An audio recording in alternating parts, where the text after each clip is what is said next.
You were tuned in to episode 153, 153, the Goodfellas podcast. Your boy G5 Jeff TV, aka G5, aka 5, aka the Guru. I got my main man with me, VP Shane, in the building. What's going on, little bro? I'm good, man. What's up? Everything cool, and I got everybody's favorite down here, man. Boxing First Vlog. What's going on, bro? Oh man, another day in the lab to chop this game with the boys, man. Let's crack it. Let's get it. Let's get it. Um, before I get started, man, big shout out to the pay-per-view card last night, man. Going in, I definitely had my my questions, but it rounded up pretty well. Just to recap, Tank got a ninth round stoppage. Boots went to a decision, which we're definitely going to get into that. The shocker of the night was Rashidi Ellis over Roman Villa. Roman Villa over Rashidi Ellis in an upset. So we definitely got to talk about that. Demetrius Andre with a victory over Damon Nicholson. The undercard, like the prelims, was really disappointing for me. Vito Milnicki Jr. was on the undercard on the prelims. Brandon Lee was on the prelims. Couple other guys. Wasn't really impressed with those. Where y'all want to start? Where y'all want to start at? Let's go Boots. prelims. Boots, man. Boots. You want to go Boots? I'll go prelims. Let's start at the beginning. What do you want to talk Just about real with quick. the prelims? Real quick. Okay, so go that ahead. I've said this before. Just real quick, I've said this before that PBC platform, they have the worst of boxing so-called future. If you go to match them up with what they doing over there, top rank, they loaded. They probably got 8, 9 guys that possibly could be considered the true superstars towards the future. The Devin Haney's, the Tank Davises, like that, them type of roles, I believe. And then you look at the Zan, they got a good group of international cats, you know what I mean, that could pick up the slack in the next 5 years, 3 to 5 years, and be the next star. So I ranked PBC the worst of the quote-unquote prospects, the up-and-coming challengers. I think they have the worst crop. Brandon Lee, very unimpressive. Obviously, he don't have a chin, you know what I mean? So in those knockouts, you knocking out dudes that can't hurt you, obviously. So I'm just saying, like, you rank Milnicki, you look at Joey Spencer. I'm not impressed with none of these guys. You want to? That's just real quick. That's just, and that's I don't feel like that's being too harsh. I'm a paying boxing fan, so I feel like that's fair judging these dudes. I think he's entitled to his opinion. I mean, my opinion is very difficult because there isn't like with every generation, there's like a golden generation.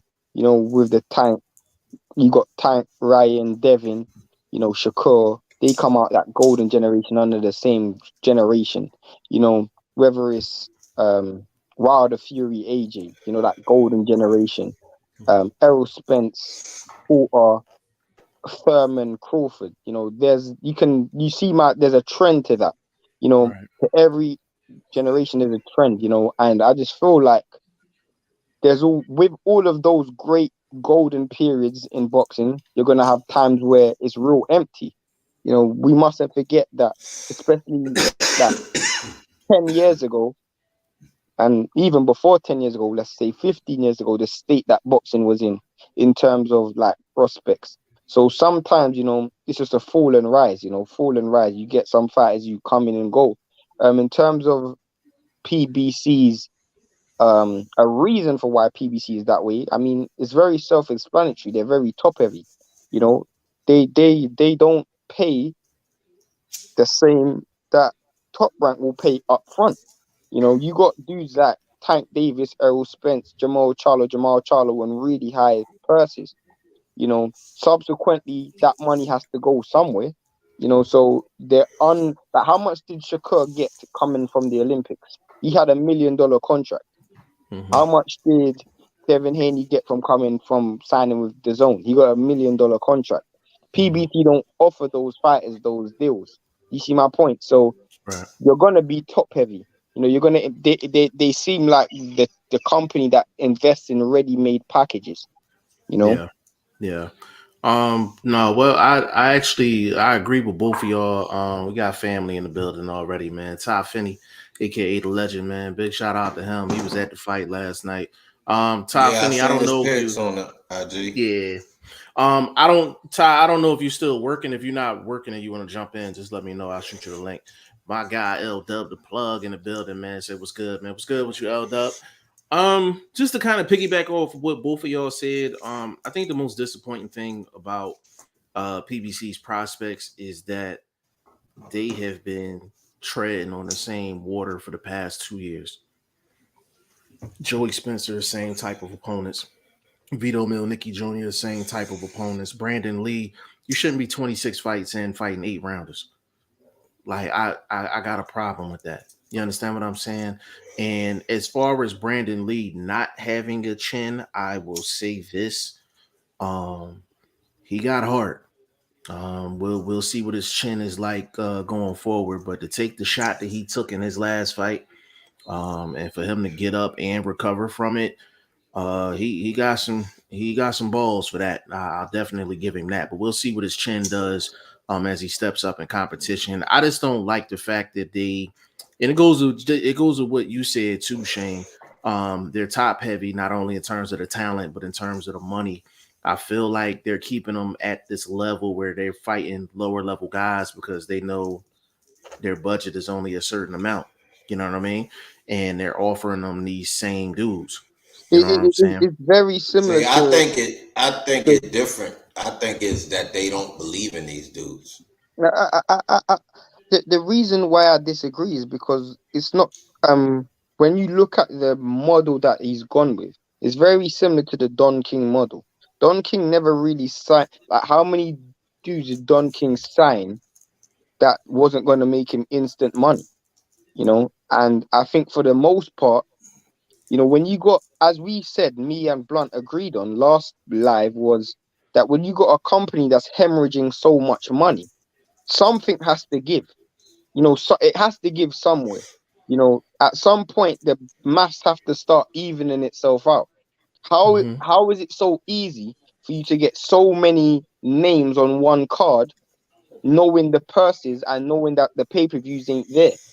Because you know that at the lower end of the spectrum, you got dudes not getting a lot of money because they ain't got the same level of competition. You know, Yeah.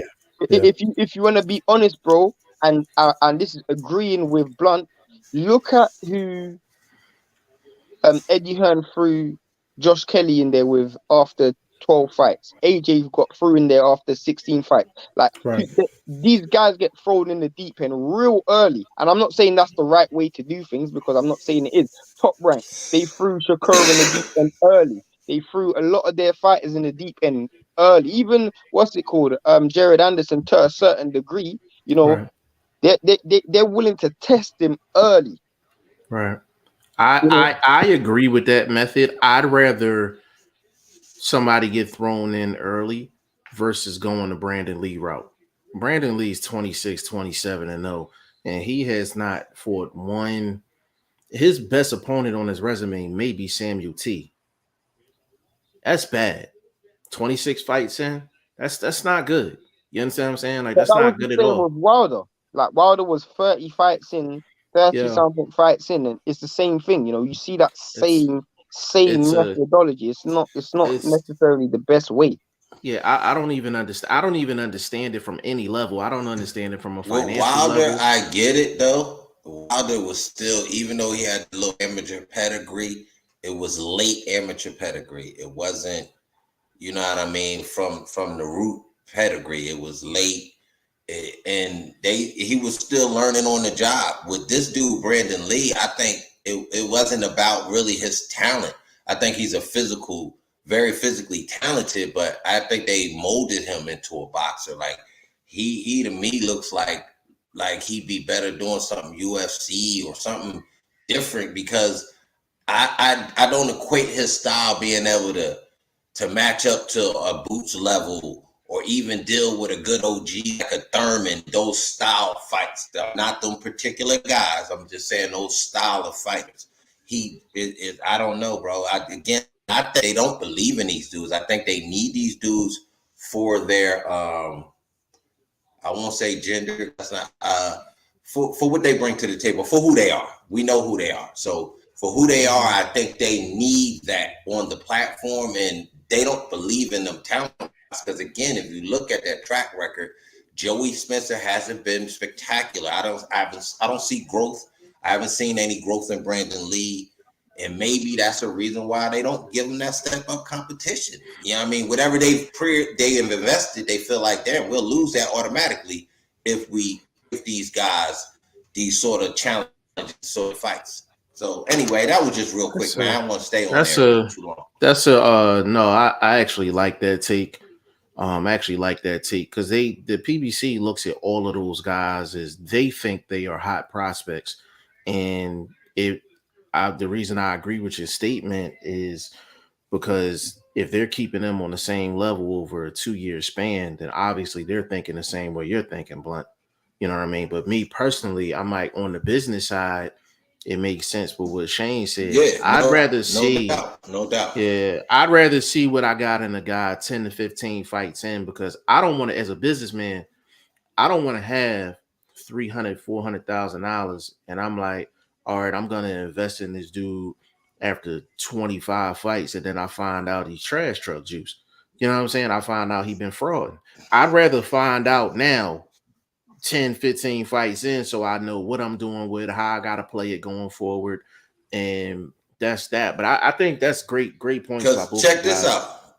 Mm-hmm. Check this out. If they found out about one of these guys, by now they should have been on the main card to give it a bit more diversity, to add a bit more mixture with it, since we're a melting pot. So if one of these guys is the next level guy, I think they would have already proved it to be on main cards. Not that being on the pay-per-view is not a solid move business-wise, still earning whatever level paychecks that they getting from PBC, but I just don't think that they believe that they're main card guys. They're Sunday night fight, Saturday night fight guys to me.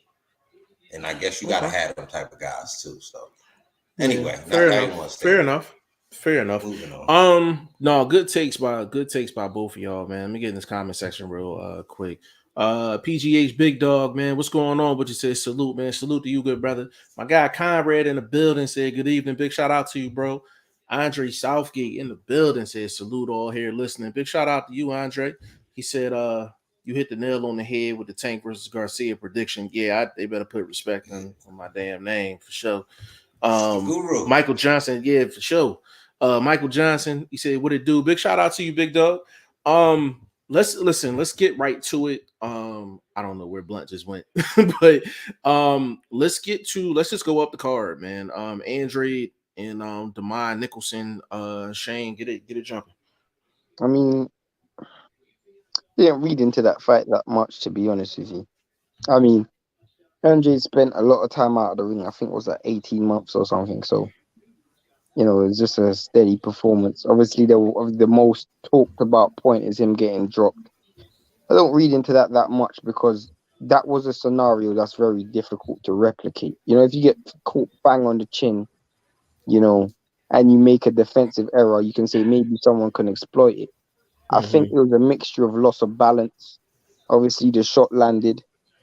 And yeah, I don't really think he was hurt or anything. I just feel like it was a mixture of loss of balance, the shot landed, and you know, you just make a mistake. I don't really read into that much. I thought that fight was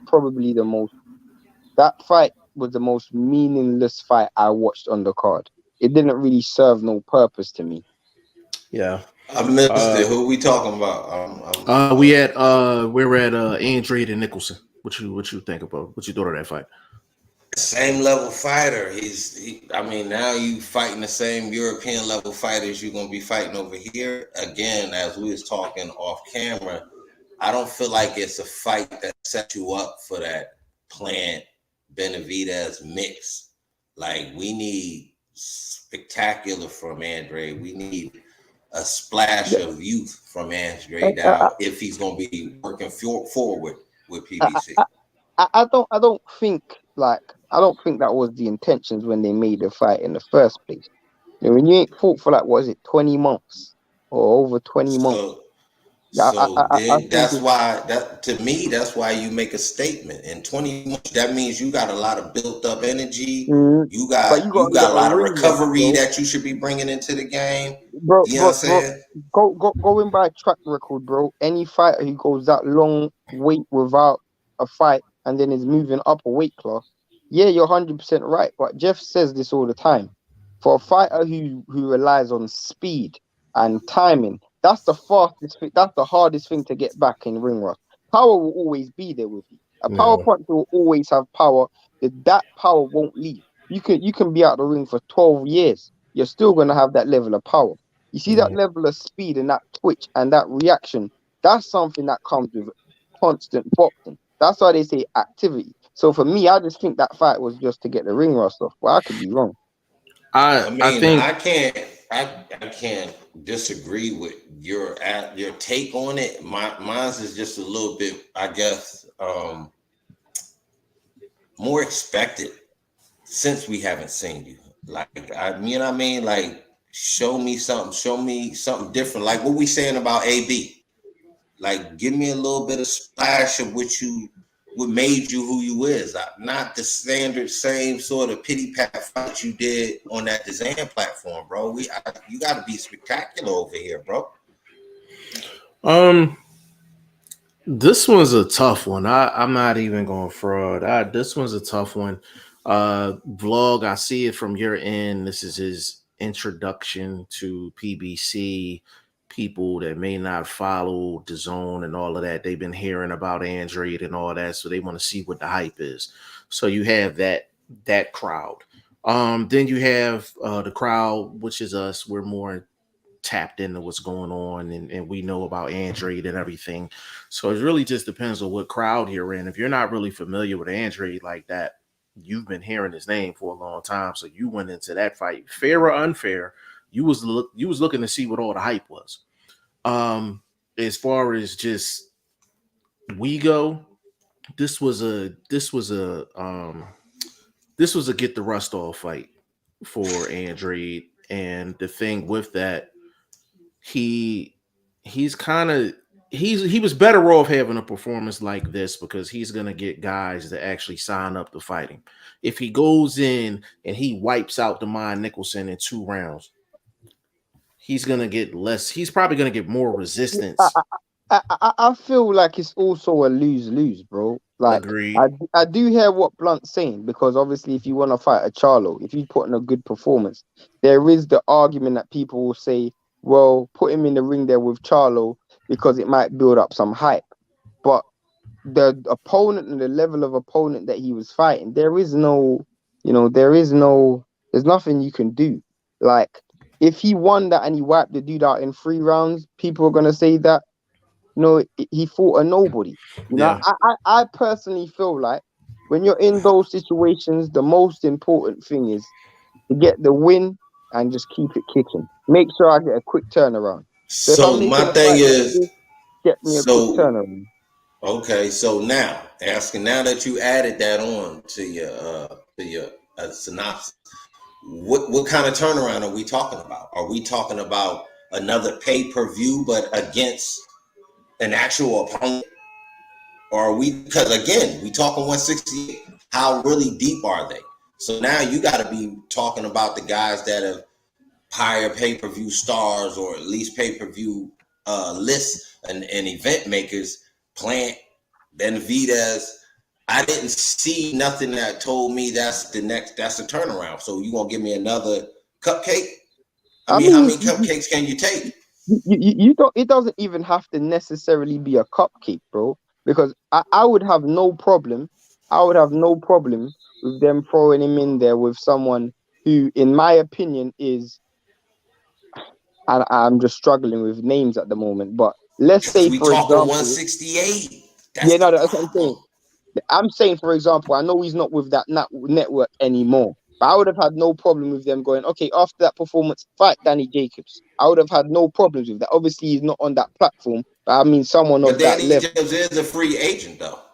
So, again, even with that being said, I would have no problem with them going Danny Jacobs versus Andre. The winner then fights Plant, or the winner then fights Charlo, or the winner then fights Benavidez. I'd have no That's a problem good with that. turn. Now you answer my question. Give me a turnaround fight. That name makes a lot of sense. I think that was his last fight with Dazan where we got robbed against Ryder. So that's a nice fight. I mean, That's a if Hold the on. pay-per-view case, fight. Hold if on the real quick. case, Hold on real quick. Let me get my dog in here, man. Ty Finney, aka the legend in the building, man. What's going on, good brother? What's going on, man? Had a good time last night. Glad to come on, man. That's what's up. That's what's up. Go ahead, y'all. Keep it going. and I was gonna say, if they, let's say, for example, and Blunt said what time, I agree with Blunt in the sense that what you don't want to happen is you can't then get the ring rust and then be counterproductive and then take 7, 8 months out of the ring. There's no point in that. You have Yeah. to have a quick turnaround, as Blunt said, 2 months time. You have to be ready to get back in the ring kicking. So I get that. I agree with that. To me, there's no point fighting the level of opponent you fought yesterday and then waiting 8 months to fight again.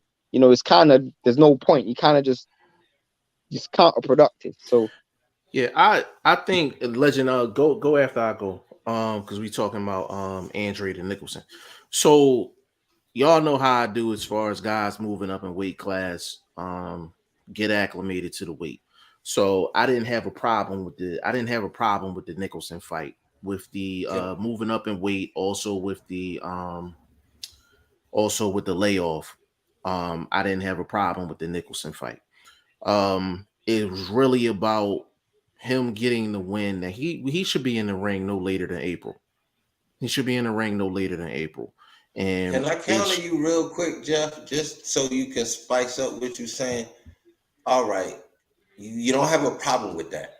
I do, because to me, that's not pay-per-view. he's I don't not the want to main pay, event or the co-main. He was the but he's opening act. still on there. He's He's the still opening on there act. taking, but hold up. He's still on there taking away from the budget that could have gave us paying fans actual contest that was relevant. You see what I'm saying? As the what pay-per-views has relevant fights all across the board on TV. Again, if you're making a splash to the network, I don't need you on a pay-per-view that's irrelevant and to give me that fight. I need a KO. I need him out of there in 4. But vlog, this is where I can combat you at. That's the whole card. That was the whole card. Now that's what I'm saying. You came in as if you liked it. I didn't like it from the beginning, and I didn't like it after seeing the results of it. Bro, the thing is, the main event was the same thing. The co-main event was the same thing. The fight before that was the same thing. And this Andre fight was the same thing. So I'm like, if you're going to direct your energy somewhere, direct it towards the main event, the co-main event, the fight before that. I can't. Okay, we going to talk about them all. And again, I wasn't. Let my mind get in. He was there at the event. Hey, legend. How did you like it? You were there. Did you have a problem with the Nicholson Andre fight, and what did you think of the fight? Yeah, that's what I was going to tell you. Like, that was the only one. That was the only fight that didn't really have my attention. Because, like I said, man, when I got in there, like my girl didn't like the seats, man. So because we were so high, like she was having anxiety. So like once we sat down, I was focusing on my girl, make sure she was all right. You know what I mean? So that's the one fight I got to go back and like really watch. But my attention was like fully focused on the rest of the card still. Okay. Yeah. And Blunt, listen. I'm not saying that you're wrong. Let me make that very clear. I didn't like. Opinion. Understood. And I don't like the I didn't like the lineup, period. And I think they got away with it because of the segue to the Tank and Ryan Garcia fight. The name. If Tank wasn't getting Ryan Garcia next, that place is not as packed. It's not as packed. People knew what was at stake, and they used that to sell this pay-per-view. But if you look at it, almost everybody was either minus 600 to a minus 3,500. It's not pay-per-view. This was a show. This was a showcase pay-per-view card that they wanted $80 for. That's exactly what this was. I actually feel like if that's the case, then I have to double back and then agree with Blunt, because it's almost like, here's what we have to offer on the shelf, and all of these dudes were lining up for big fights. So Boots were lining up for a big fight. Ellis, even though we lost, we were lining up for him for a big fight. Mhm. Andrade were lining up for a big fight, and Tank were lining up for a big fight. Mhm. What they should have done then is they should have made that card free. Because what I would have done is, agree. what I would have done is have all of these dudes free, make everybody watch it. So, and like Blunt was saying, you guys have to go on and show off and show out, because that next fight, all of you, let's be honest, all should be headlining in your next main event, in your next card. Tank should be headlining, and if Andrade fought at a certain level of opponent, he can be headlining. I think, I definitely think, sorry, Boots has the potential to be headlining, especially if he fights the right opponent. So that's my opinion. I feel like at this stage, you know, everybody should have actually put on a show. I don't think I got that yesterday. And it's almost like damage limitation at this point, because if you didn't get a show, the pay-per-view numbers, it's not just going to affect this card, but it's going to affect the next card. Yeah, and that's what we were saying in the last show. I was like, I didn't like the fact that, you know, they had this fight pay-per-view January 7th, the whole, you know, people coming off of Christmas and things like that. The timing was bad. To be honest with you, this could have been two free cards. Two free Showtime cards. I would have did, me personally, this is what I would have did. This is what I would have did, Blunt. I would have did Tank, Hector Garcia, and then I would have gave them Andrade as a co-main, or either one. Can I tell you? This is how I would have done it. I would have had a 4-hour joint. Started it early enough where that's too long. Bro, it's the weekend. It's a weekend of people kind of coming down off the high of the holidays. Them sitting down in front of the TV, motherfuckers waiting for each name, because you giving them the name. You don't make them pay for the name. It's not worthy. The opponent is not there to pay for the name. So you set it up. I understand it's a step back for Tank, but sometimes taking a step back is taking a step forward.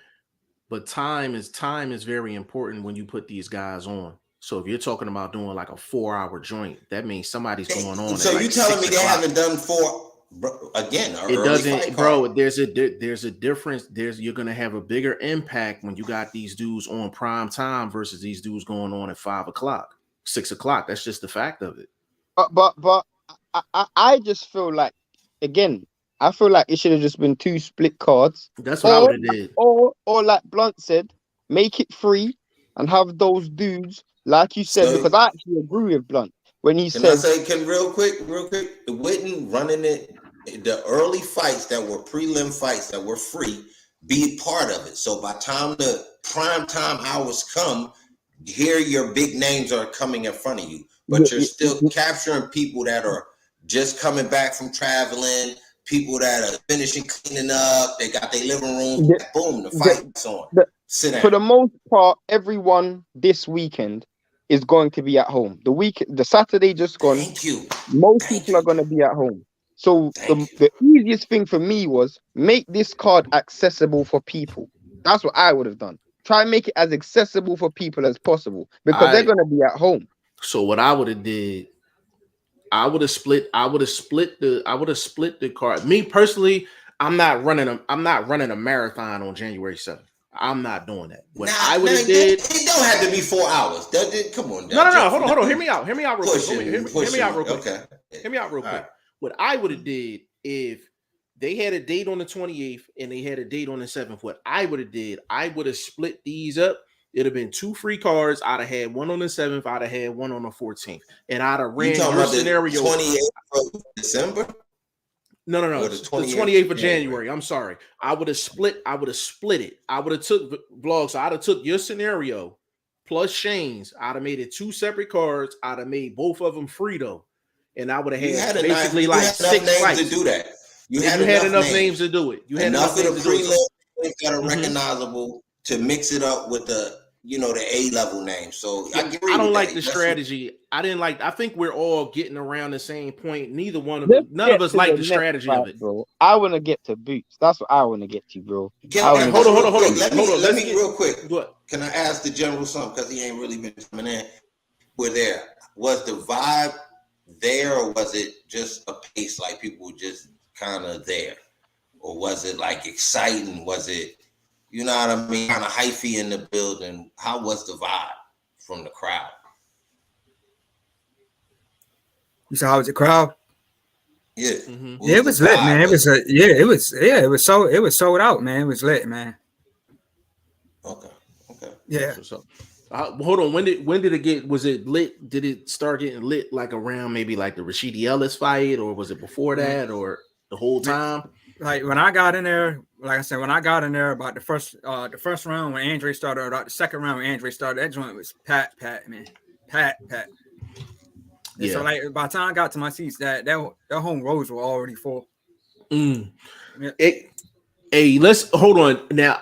Let me get in the comments real quick. We're gonna set this up because I know we're gonna really get into this Boots thing. Let me run through these comments real quick. Let's touch on Rashidi real quick, and then we're gonna jump. We probably gonna leap right into the Boots thing. So let me get this out the way. Andre Southgate, yeah, if I'm Andre on the card like that, I would had a fight with somebody higher up. I'm not knocking it. Michael Johnson, the bright side to have Andre on there is that it was the start to a Tank undercard. A lot more people know his name now, which yeah, I mean you got to start somewhere. So I understood it, but I understand if somebody like Blunt wants him up against a higher name. I respect that too. Michael Johnson, 2 free cards with who on it. Me personally, you could split it however you want to split it. You could have did Tank and Rashidi on one card, and you could have did Boots and Andre on another card, and then spread the rest of the prelims out. You know what I'm saying? Put Vito on one, put Brandon Lee on another, up their opponents. You know what I'm saying? Give them better opponents. But I would have did it like that to get the season kicked off correctly, get the gear kicked off correctly, except for compacting all of those guys in the one pay-per-view coming off of a holiday. That's how I would have played it. Sound like that's how Shane would have played it too, and Vlog in a sense. Let's get into this Rashidi Ellis fight real quick, man. Rashidi Ellis upset loss against Romain Villa. Legend, you was in the building. Tell the people how people responded when they heard the decision that Rashidi Ellis lost. How did the crowd react? Yeah, everybody disagreed with that decision. Everybody felt Rashidi put enough work in, and I felt he put enough work in. You know, he's busy, you know, with the combinations, but I did felt he started fading late. He started fading late, and he was getting caught with big shots. But those 2 knockdowns in that last round did not you know do enough for me for him to get that decision. Like Rashidi definitely won that, in my opinion. But yeah, everybody in the building, you know, the touches I was getting, you know, the people that were sitting next to me saying they were getting touches. Everybody disagreed with that decision. Vlog, you want to go on that? Let's just say if you Paulie Malignaggi somebody early, nothing hurts, nothing is impressive.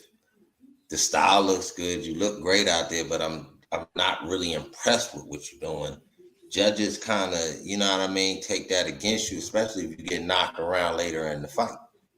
You see what I'm saying? So I think that hurting, because when you get judged, it's really off the final acts step out. That's why they call them championship rounds. You see what I'm saying? Like those really make a big impression. Those really count towards a finalization of adding everything up, because what you did early obviously wasn't that impressive on the judges' scorecards.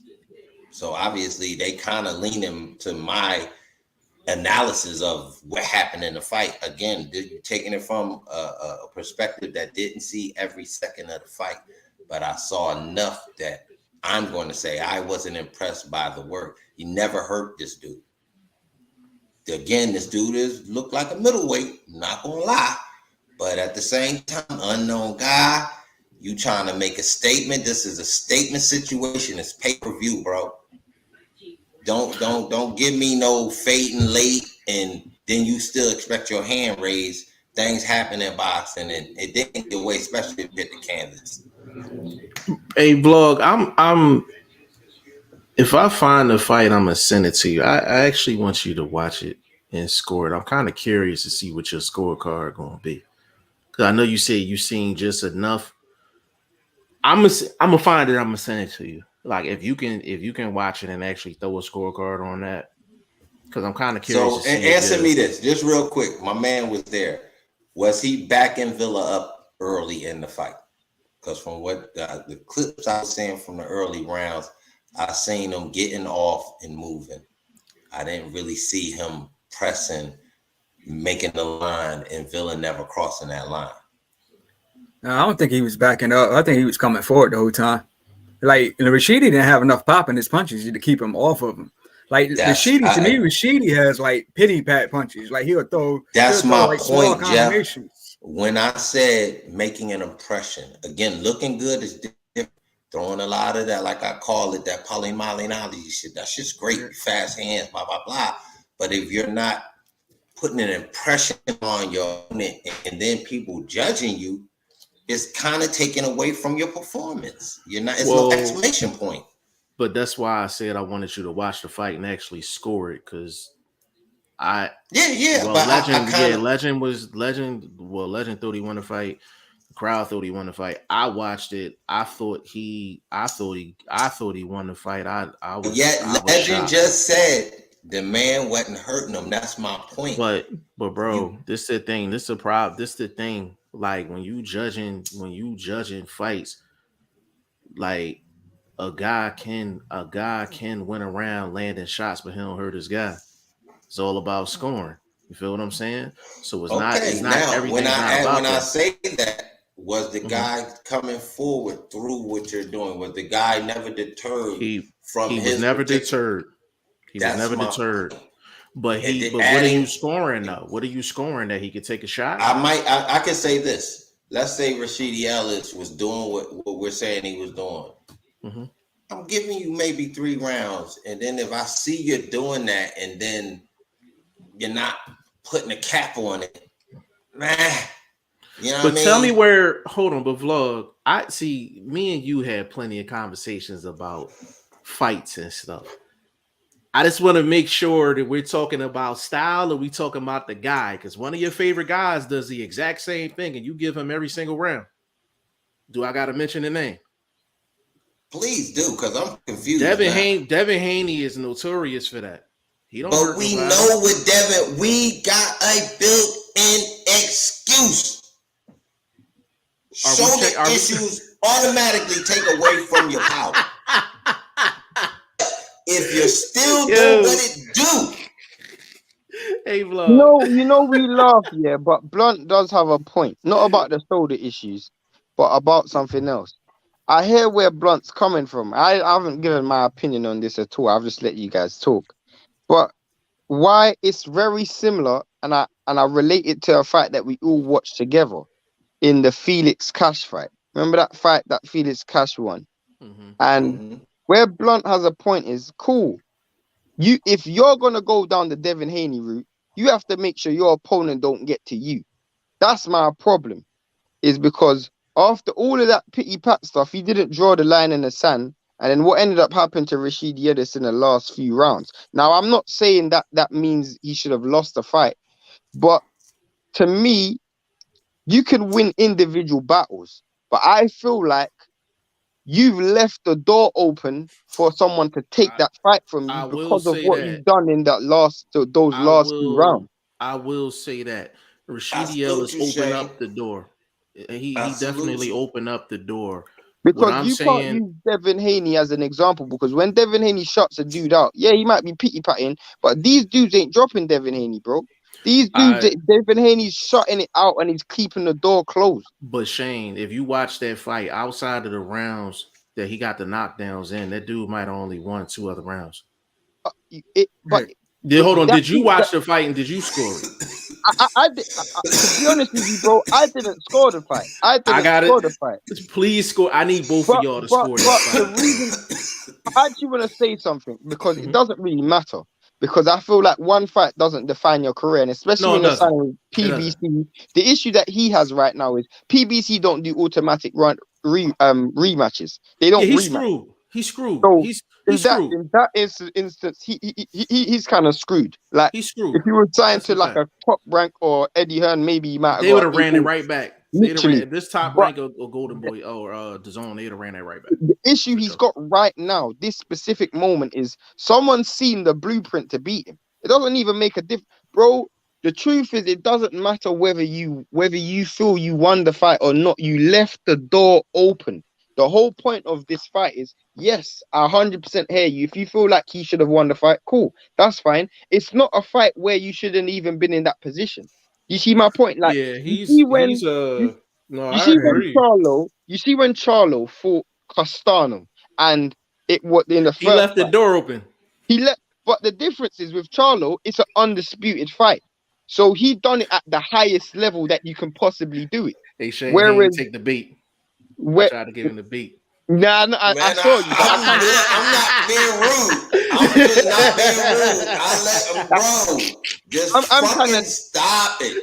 I see why they ran it back. The number did good enough to run it back. That's why it was a draw.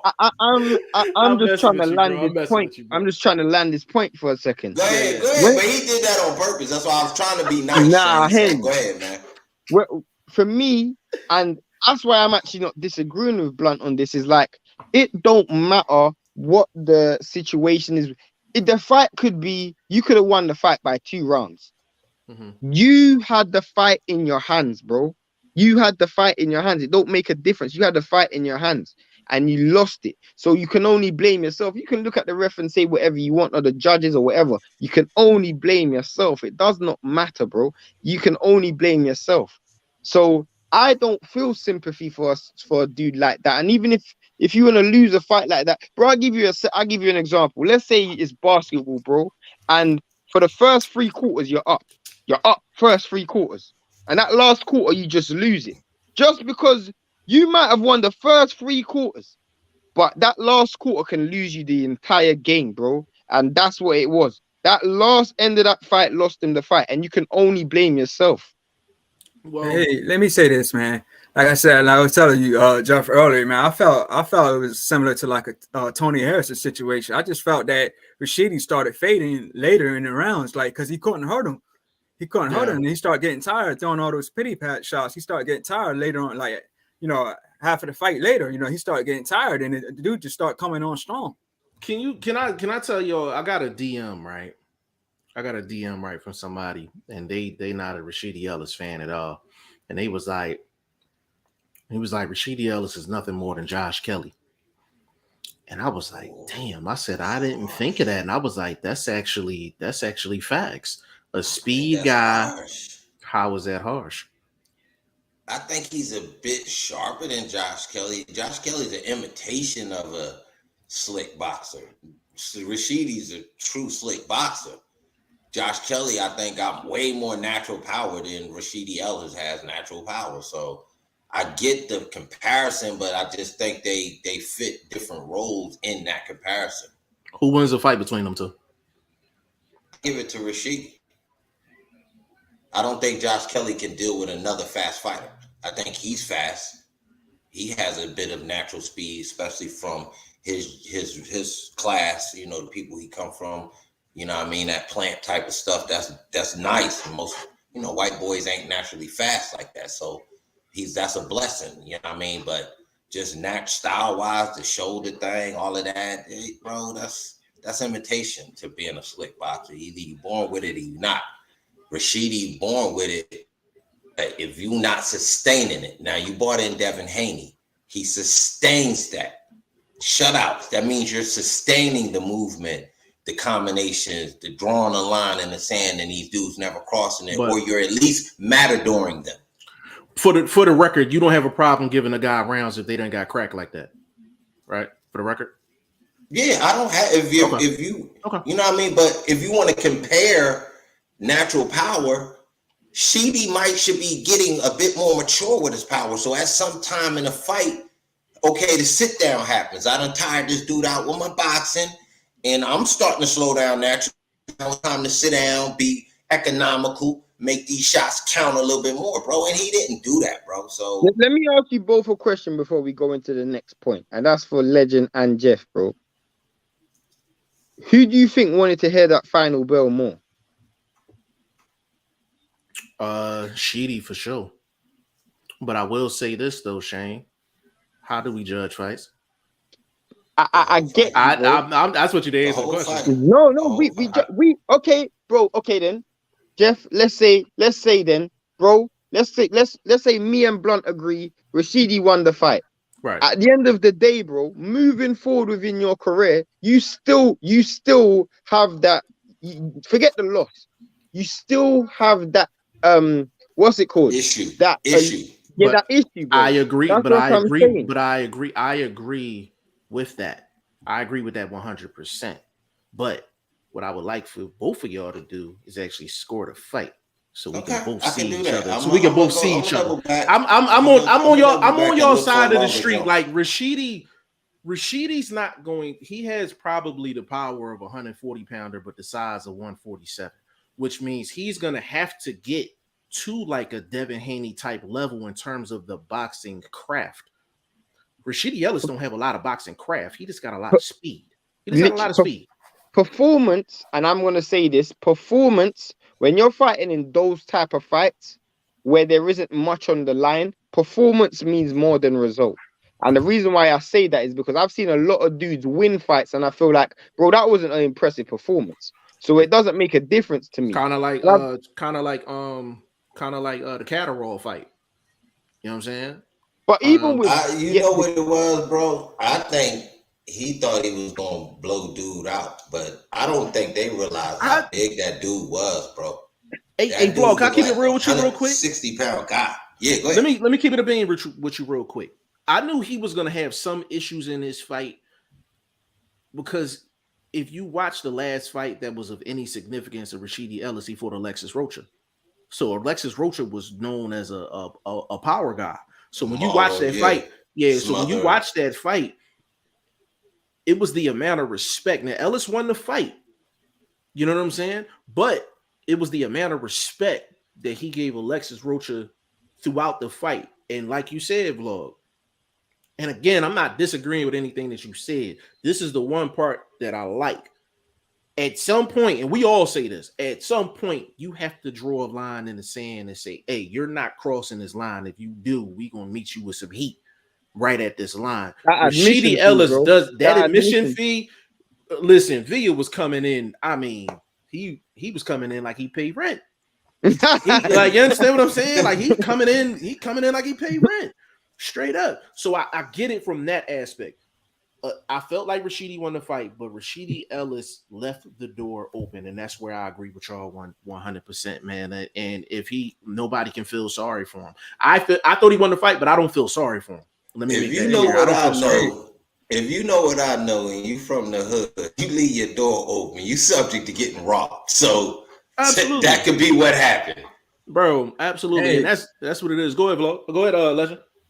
Yeah, so I look at it like this: like he put that work in for almost the whole fight. That's the last round. He could just say, let me just do this last round. Let me just do the same thing I was doing earlier. Stay on my A game, keep doing the shots. The fact that he got knocked down 2 times, not once but twice. I'm like, they was legit knockdowns too. Legit. He could have avoided this though. To me, he could have avoided it. I mean, you didn't get knocked down from round 1 to 11. Here we are in the 12th round. Bam, you get knocked down 2 times. So I'm like, he could have.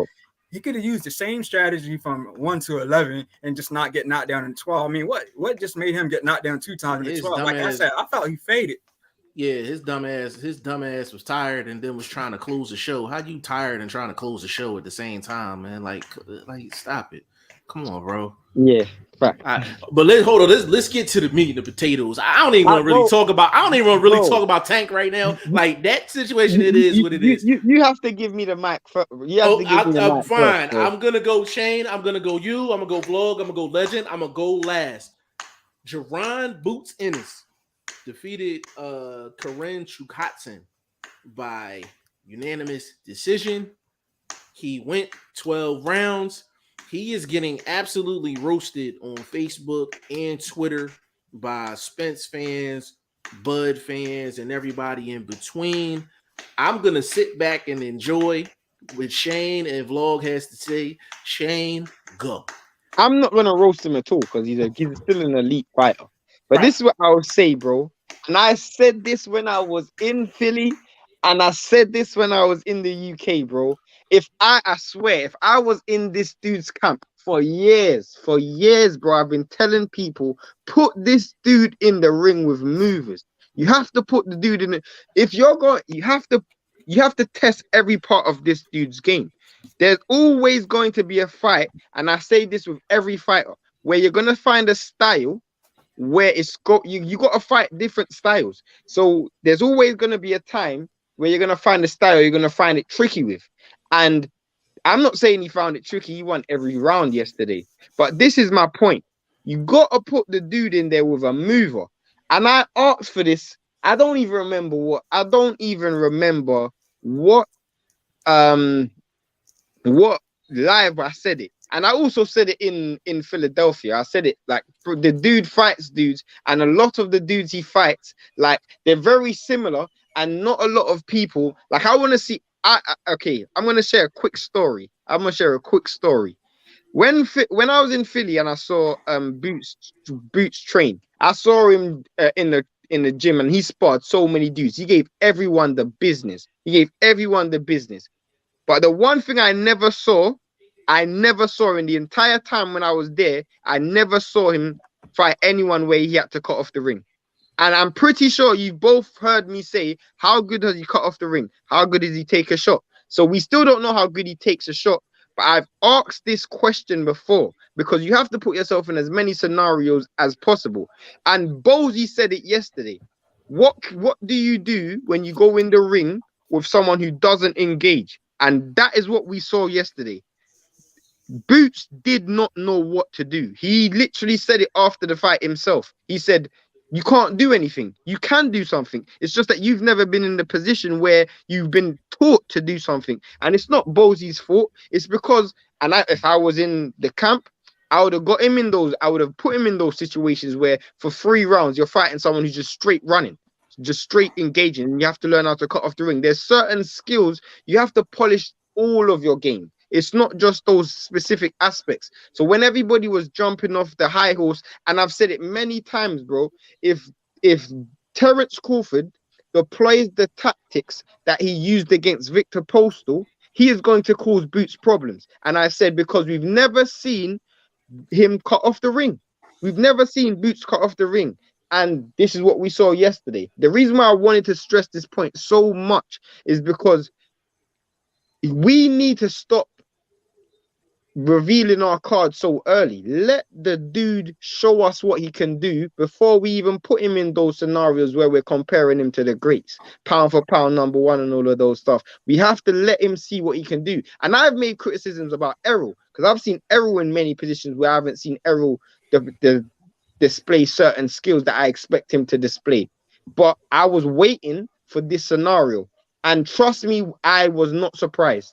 I was not surprised at all yesterday when I saw Boots fail to cut off the ring. I was not surprised. Yo, Blunt funny as hell, yo. What? I'm listening. I am so listening. Yo, his face, he like this. Go ahead, bro. Blunt, go, Blunt. No. I'm humble enough. I want to listen to the man that was at the event. He's also a pundit of boxing. His podcast is cracking. Y'all tap in and fuck with him. My guy, Legend, talk to us. You got the floor. Go ahead, Yeah, man. yeah. So I'll say this: I felt everybody who know Boots is a power puncher was looking for him to get a knockout, and I felt like when Boots was fighting, it wasn't no crowd, wasn't nothing. So everybody was pretty bored through that fight. They were pretty bored, and I was expecting him to get the guy out there early from the footage that we seen. But like as Shane was saying, this guy was a mover. And maybe he was just he was just trying to avoid Boots' power. But congrats to him, if it's staying on his feet and moving around the ring like that, and not just being another opponent that's been knocked out by Boots. So yeah, to me the fight was boring, and like Shane was saying, Boots couldn't really cut off the ring good. So I mean he did what he needed to do. But and I would say this, it was good to see him fight 12 rounds. That's what I appreciated, to see him go 12 rounds for the first time. Hey, vlog. So I'm gonna give you the option. You want me to go, or you want me to close the show? You from the city, you right next door to my dude. I know y'all see each other all the time, high fiving at the market and things like that. So you talking Boots, man. All right. So I watched a couple of fights of his opponent. I never seen him move like that. So going into the fight, um, of course you try to prepare for everything. But the way he fought, I've never seen this guy fight like that. And part of the reason why I said Boots was gonna get him up out of there is because he didn't show me any feet. He didn't show me any footwork in prior fights. So it looked like he spent the entire camp working on moving. It looked like he spent the entire camp working on moving. So him showing that type of movement was a little bit of a surprise. As far as Boots going 12, I didn't have a problem with it for this reason. It don't matter what he does in the gym, how many people he knocks out, and all this and all that. How much live action did the man get? So you take the Clayton fight and you take the Delorme fight. He fought less than 2 rounds in over a year and a half. And I do feel like at some point you do need to get some type of live action. Now, he dominated 12-0. Nobody's disputing that. Boots is still the goods. I'm not disputing that, even though a lot of people are. What I will say is this: I don't like really critiquing too much a 12-0 because it's not easy getting 12-0s. But if I had to say anything, the cutting off the ring is something that you can tell he's not asked to do. And he didn't do it. And I think he could have went to the body a little earlier because he was killing him to the body. He was killing. I love the body work. He was killing him to the body. I think he could have started off a little bit early. I think first couple rounds he was head hunting. But he's Boots. He's Boots. Everybody been telling him he's Superman for about 5 years.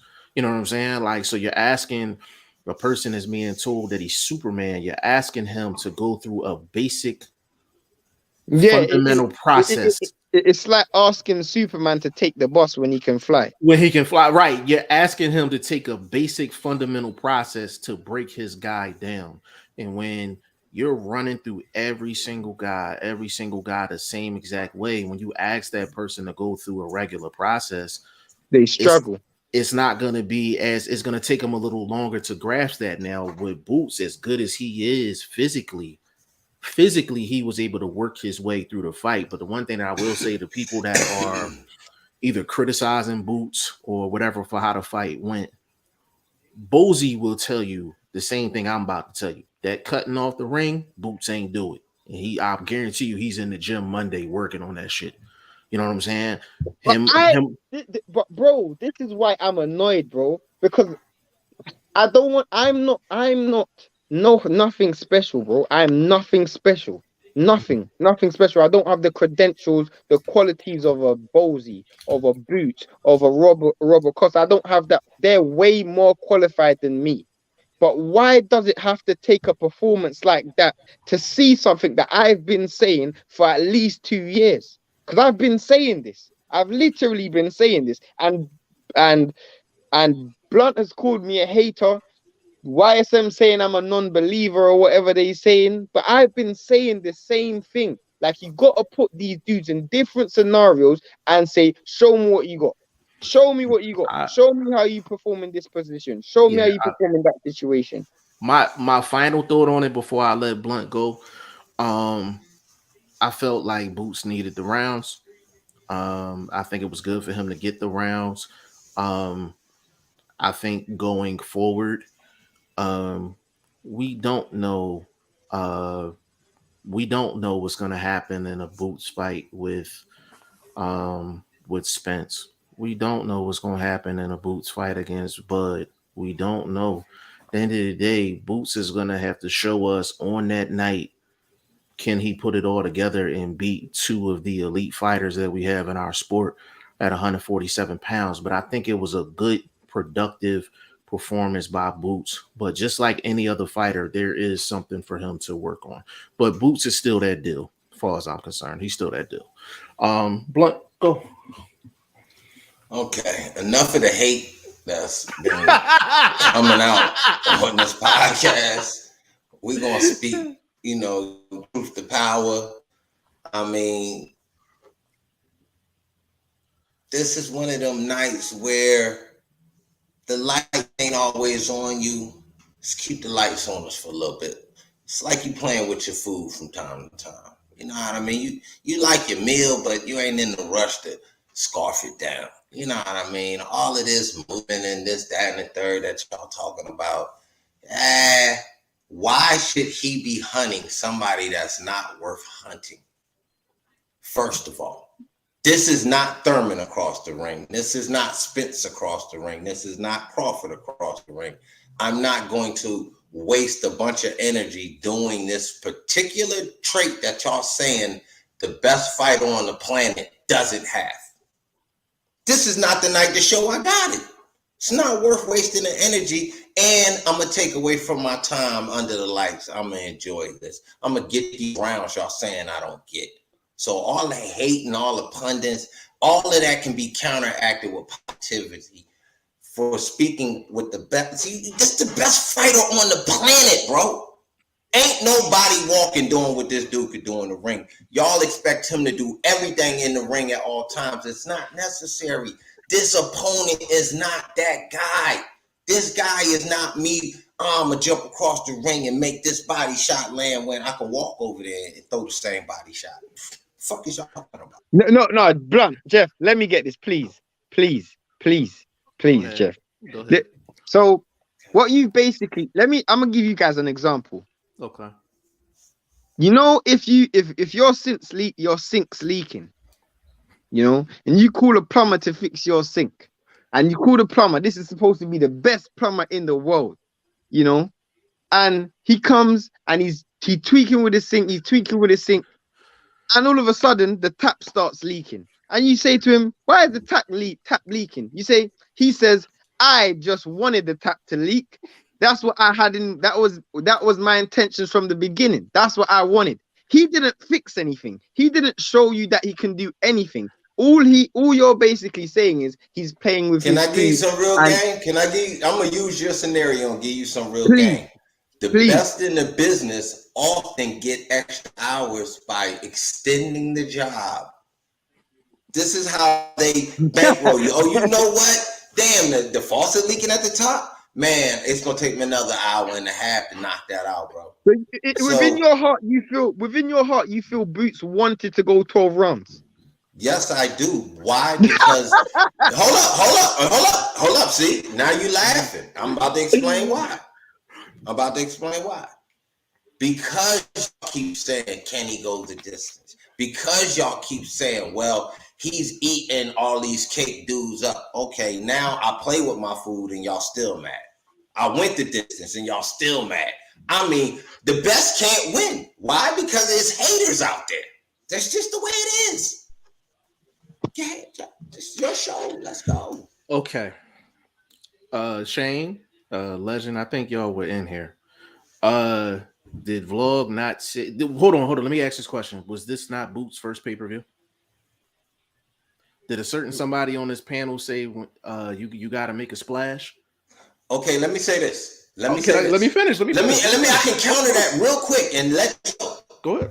Go ahead. Does your opponent not have to dance with you? No.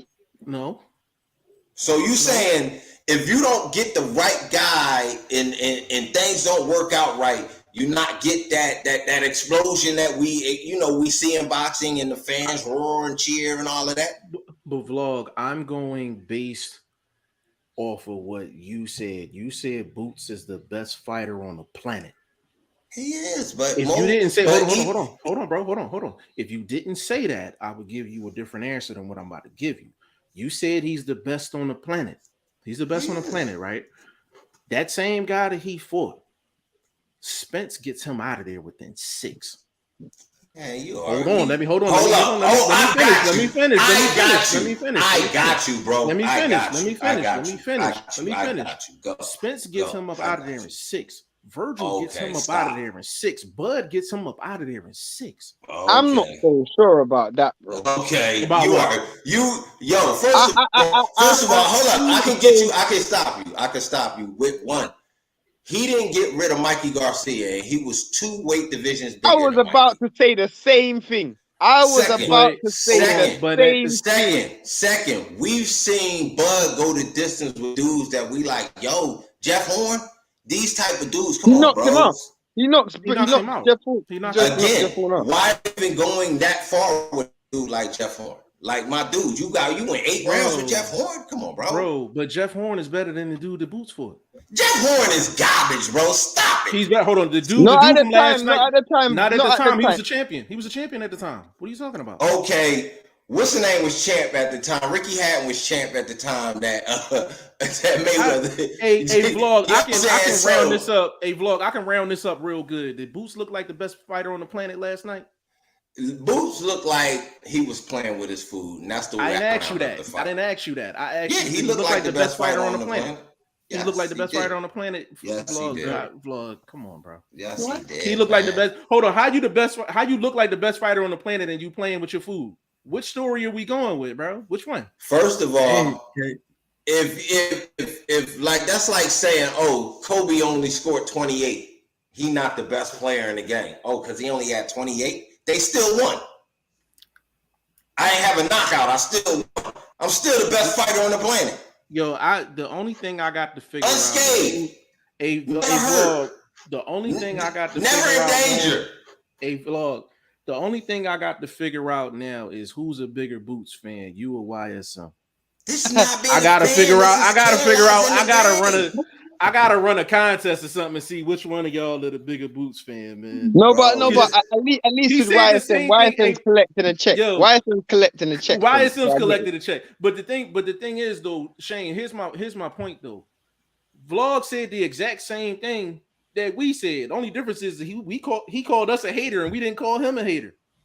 No, I didn't say y'all are haters. I said there are haters out there. That's the way it is. I never said y'all are haters. Okay, all right, I respect that. Hold up. Y'all could be hating. Y'all could be hating and not be haters. I'm just saying that. Hey, can I say? Hey, let me say this. I felt. I don't like all the backlash you receive. I don't like none of that backlash you receive. Thank you. But I do feel that he was frustrated that he couldn't stop this guy. I felt he was frustrated.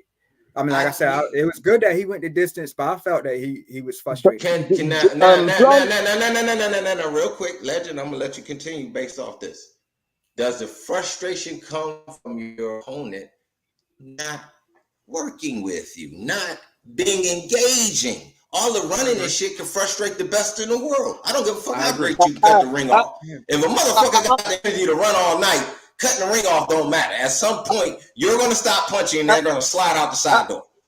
I get you. I get that. But this is where I feel like when you talk about a complete fighter, I want to see adjustments. The truth is, I'm not even criticizing Boots because I expected this.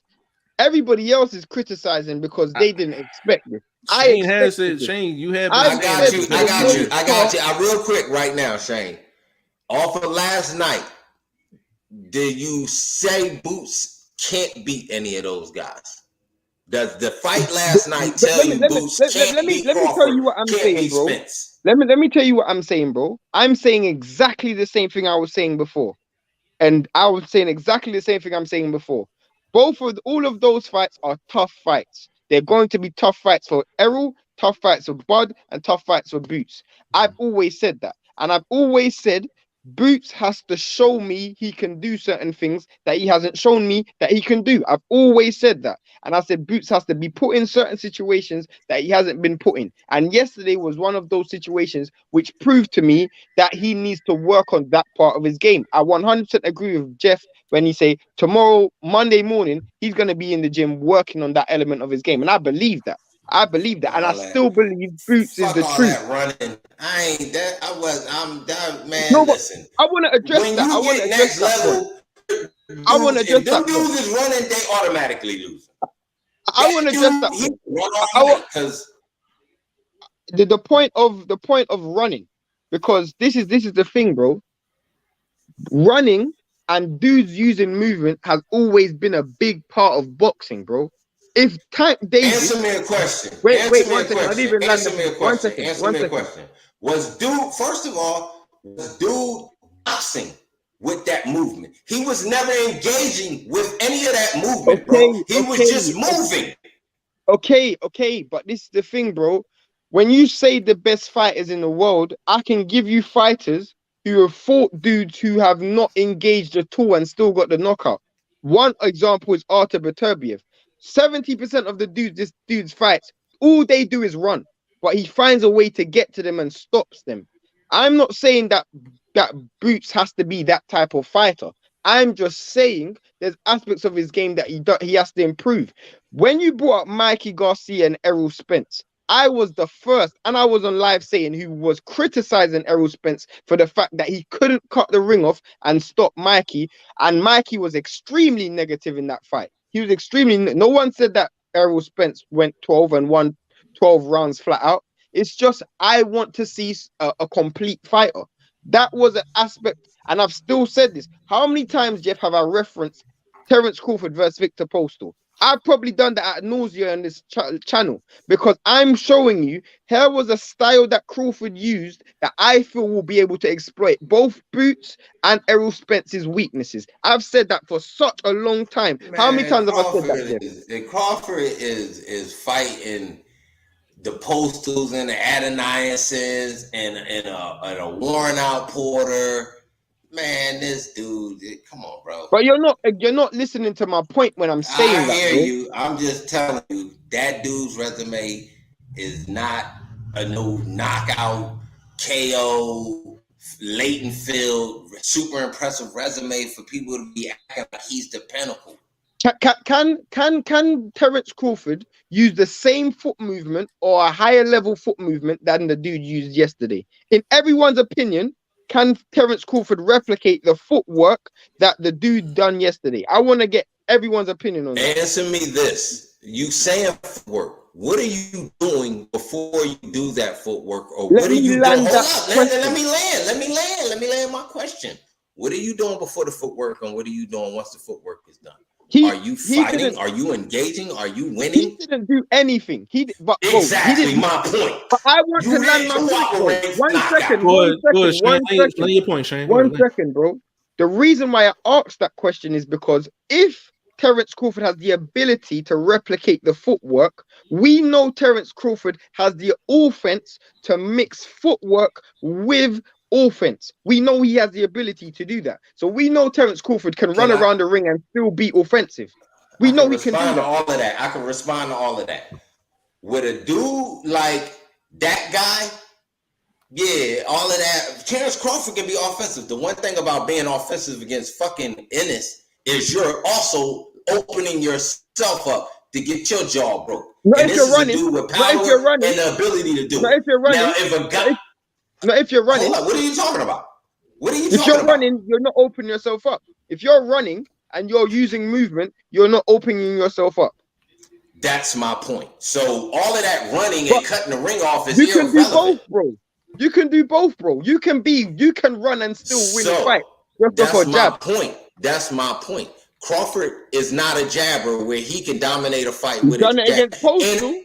You done it against Postal. That's not a guy that has the ability to react like Boots and can turn into a power puncher, counter puncher. Based on what? Based on what? Where have you seen Boots cut off the ring better than Postal? Cut the ring off? What, man? I Dude, asked you a bro, question. Where have you seen Boots cut off the ring better than Postal? why would he have to cut off the ring, knocking everybody Because out?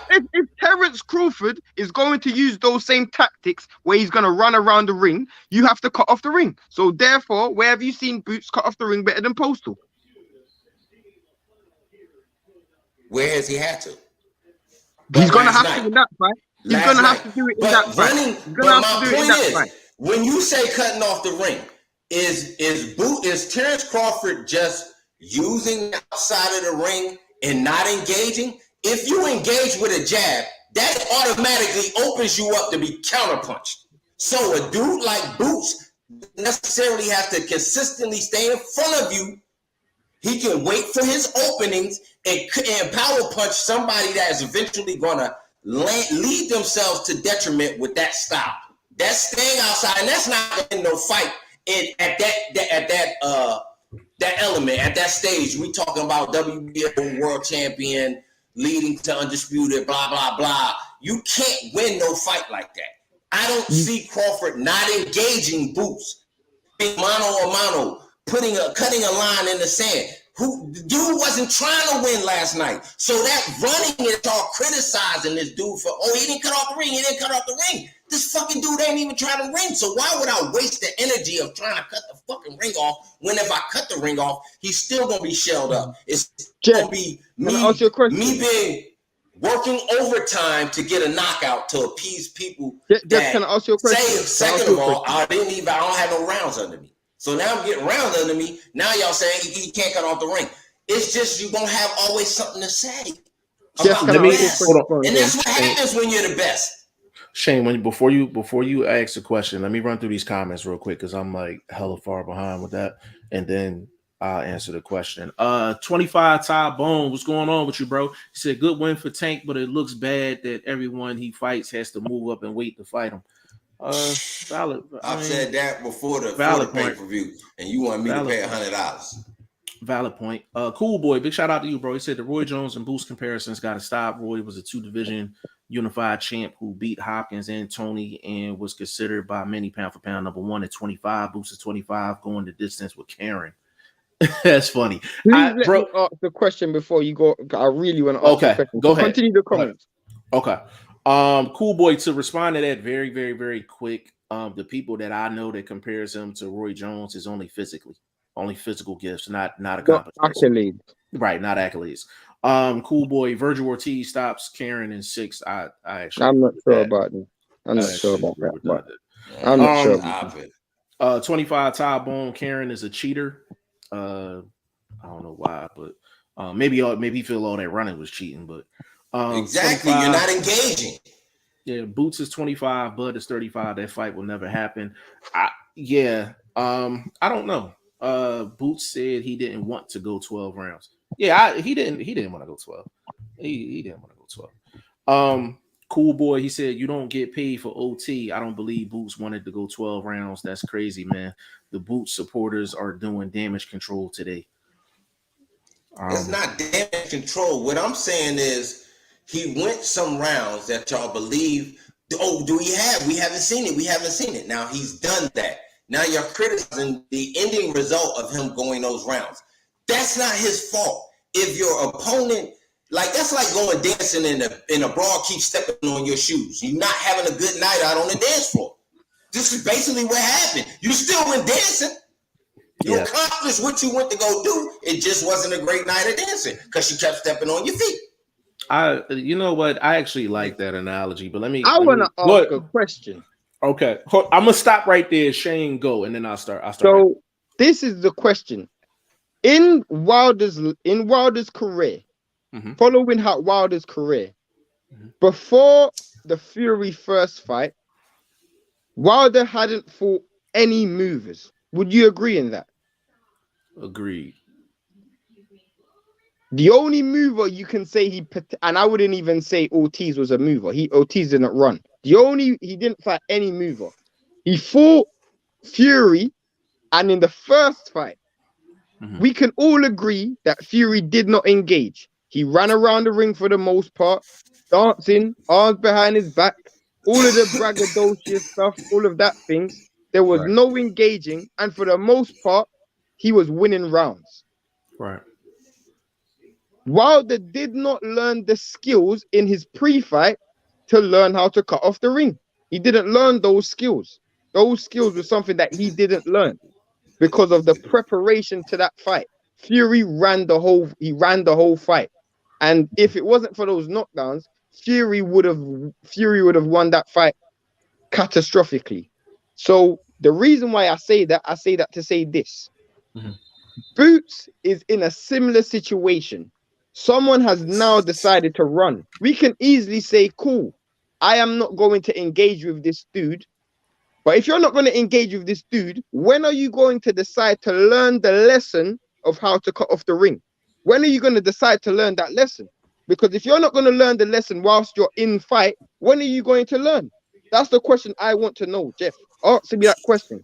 All right. So Dude. go ahead, Legend. Yeah, Shane beat me to it. I was going to use Wilder and Fury too in as example, but he beat me to it. So When are you shout going out to to you, learn the man. lesson, bro? If you don't learn it whilst you're in fight, when are you going to learn? Okay, so I'm gonna answer that question. So generally speaking, yes, once you if you look at what Wilder was doing his entire career, he was knocking everything and anything out. So he didn't have a reason, even though you should be working on everything, he didn't necessarily have a reason to work on cutting off the ring when you smashing everybody. Now, the Fury fight, yes, Fury moving around the ring and all that. Wilder looked like a guy that didn't train for a guy moving around the ring because he was never asked to do that. Now going in, this is where that example gets a little bit fuzzy, and it's credit to Fury. The second fight, Wilder might have went in the camp and worked on cutting off the ring the entire camp. What did Fury do? He turned it right around and turned it to the bull. Right. He went around and turned it to the bull. Now, I will say this where I agree with you, Shane. Like, it's very difficult to ask a person that's never done something before to do it at an elite level the first time they jump into a fight. And I know Blunt, we talk about that all the time, bro. Like we'll say, hey, like we want this fighter to do this, that, and the third, and we'll be like, hey, has he shown it, or is he capable of doing it? With the boot situation, I think this. I don't think he intended to get rounds in.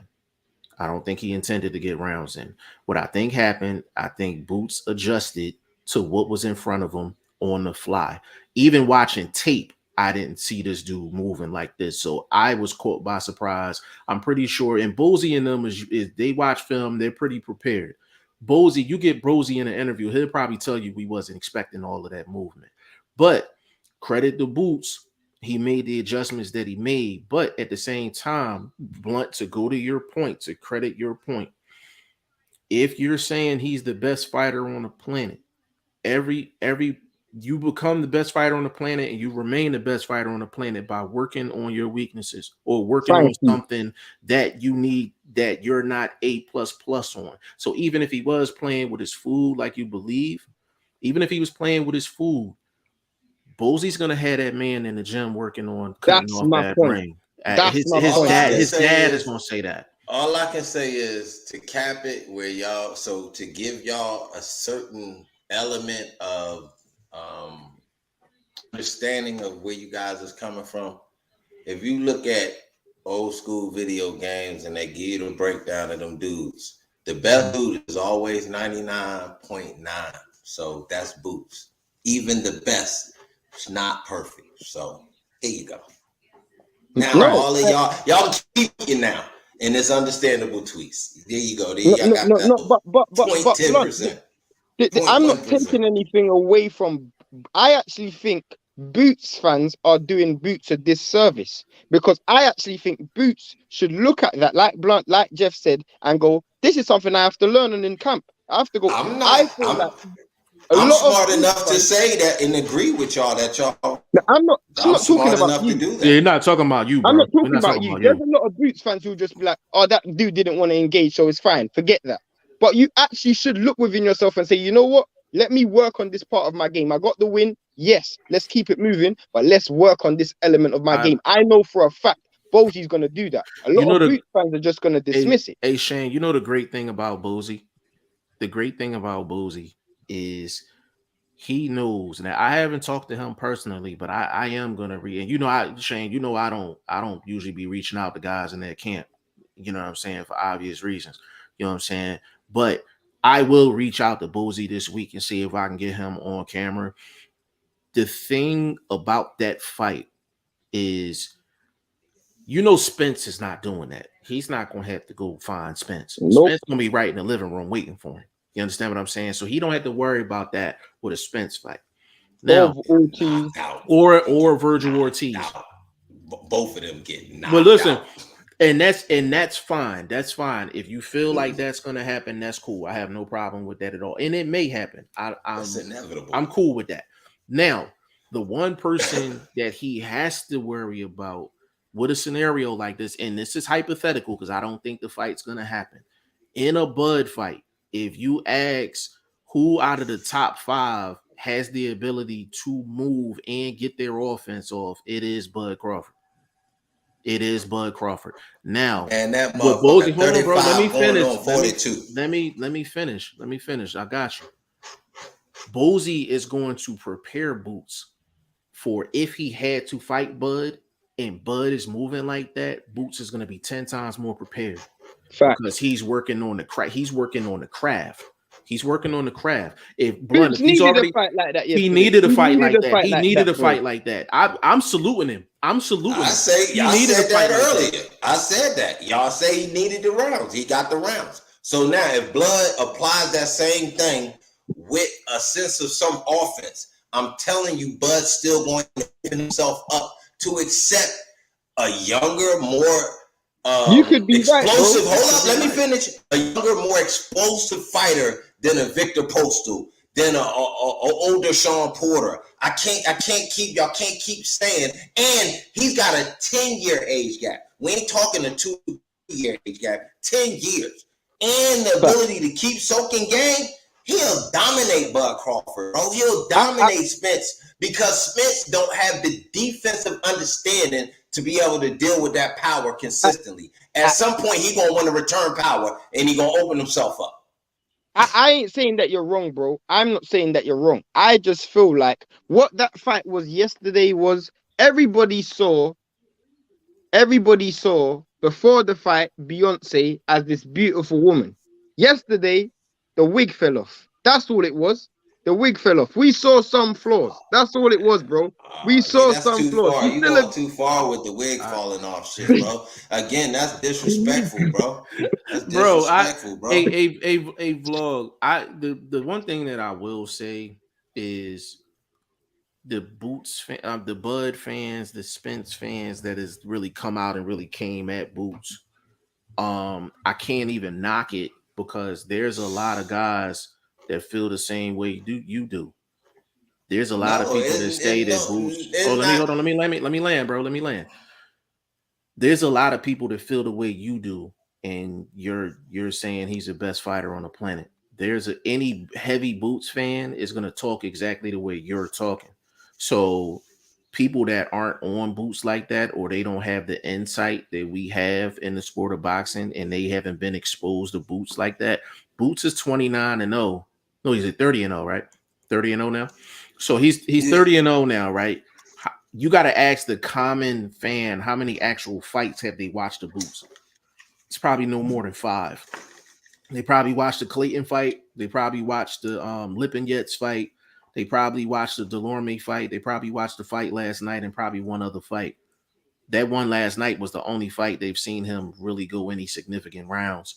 And the Lipinets fight was solid work, even though it went, I think, 6. That was solid work. So a lot of people, they heard the name, but a lot of people that are not hardcores like that didn't see a lot of Boots. So this was a lot of people's either second time, first time, maybe third, actually seeing Boots under them lights. So they've been hearing the stories about the monster, And then when it's presented, they don't see what they've been hearing about. That's where you getting this backlash is now. Now, is it fair? No, it's not. I think Boots did a great job last night. I think he did a great job last night. His body work was amazing. He kept the pressure on. His catching and even when the guy wasn't really throwing that much, but even when he did throw, he was catching and shooting, and he was defensively responsible, even though the guy wasn't throwing that much. I was looking at, making sure everything was tight. Everything was tight with Boots. Like nothing was really wide. He was after I would say maybe like round 3 or round 4, he started operating from the body up, except for the head down. So he did make adjustments. So I just don't think Boots, I don't think he deserves the criticism that he's getting. Like any dude that hasn't been in the ring with the top of the top competition, and you can put him in the ring with Spence and you can put him in the ring with Bud, and it is a legit 50-50 fight at the very least, that just goes to show you how good Boots is. You know what I'm saying? That goes to show how good Boots is.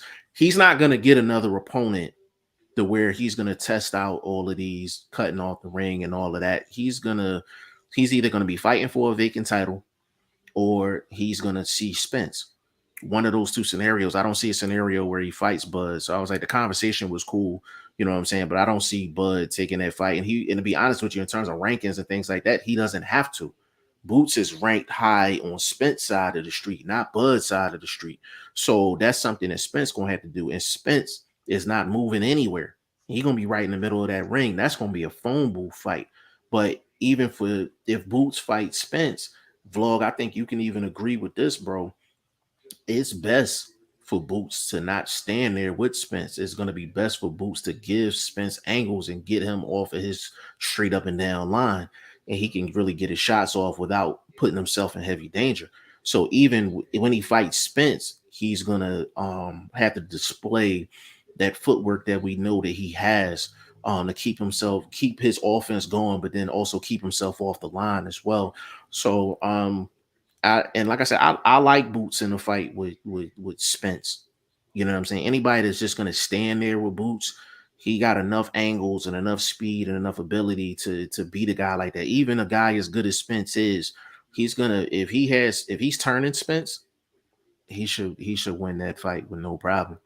Like despite the age, I think Bud offers more variables for Boots to figure out than Spence does.